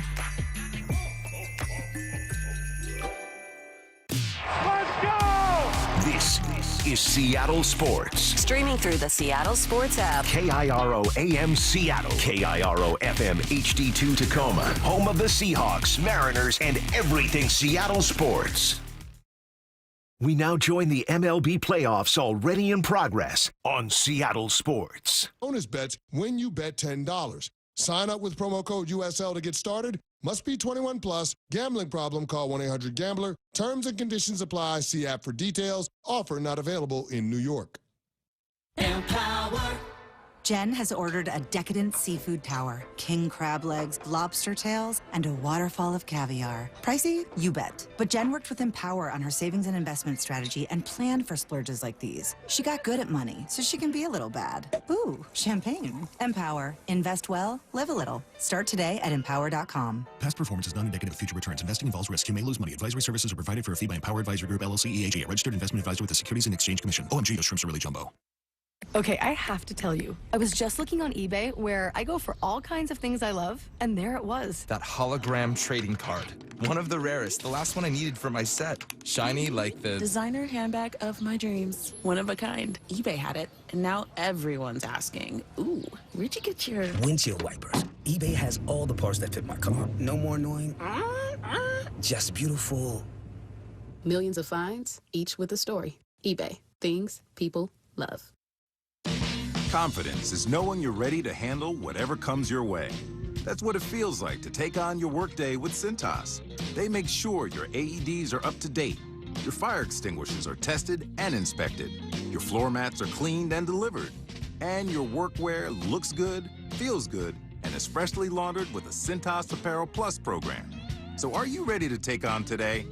Visit Cintas.com and get ready for the workday. Get in the zone, AutoZone. Brian's headed to the basketball court, but he's sick of this check engine light. So he goes to AutoZone for the free Fix Finder service, Welcome to AutoZone. What are you working on today? where a friendly AutoZoner reads the light in just a few minutes and gives him a detailed report, No big, just a loose gas cap. and gets him to the court with a tight gas cap and tighter defense. The free Fix Finder service at AutoZone. No hassles, just help. Get in the zone, AutoZone. Restrictions apply.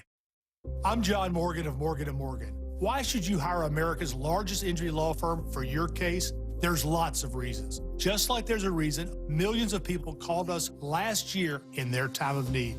When it comes to fighting for justice and compensation, millions of people across the country trust us to go to battle for them. We became the largest injury law firm in the world for a reason. There's only one Morgan & Morgan, forthepeople.com. Injured? Dial pound law or visit forthepeople.com for an office near you. In this World Series, momentum has gone back and forth. Through 4 games, each team provided moments that seemed to swing the odds. Swing, high fly ball, out towards right center field, on its way, it's a grand slam. Swing and a high fly ball, center field. Varsho back, near the wall, at the track, gone! Freddie Freeman! Still, going into Game 5, it seemed like it was anyone's series. Back to back like I'm Jordan 96, 97, whoa. Wednesday, it took 2 pitches for that to change. First pitch of the game, driven in the air, left field. That one's back at the wall, gone. Swing and a ball drilled, left field. If it's fair, it's gone, and that one is fair, and it's gone. Back to begin the game. Add in a masterful performance from a rookie pitcher. Swing and a miss, struck him out.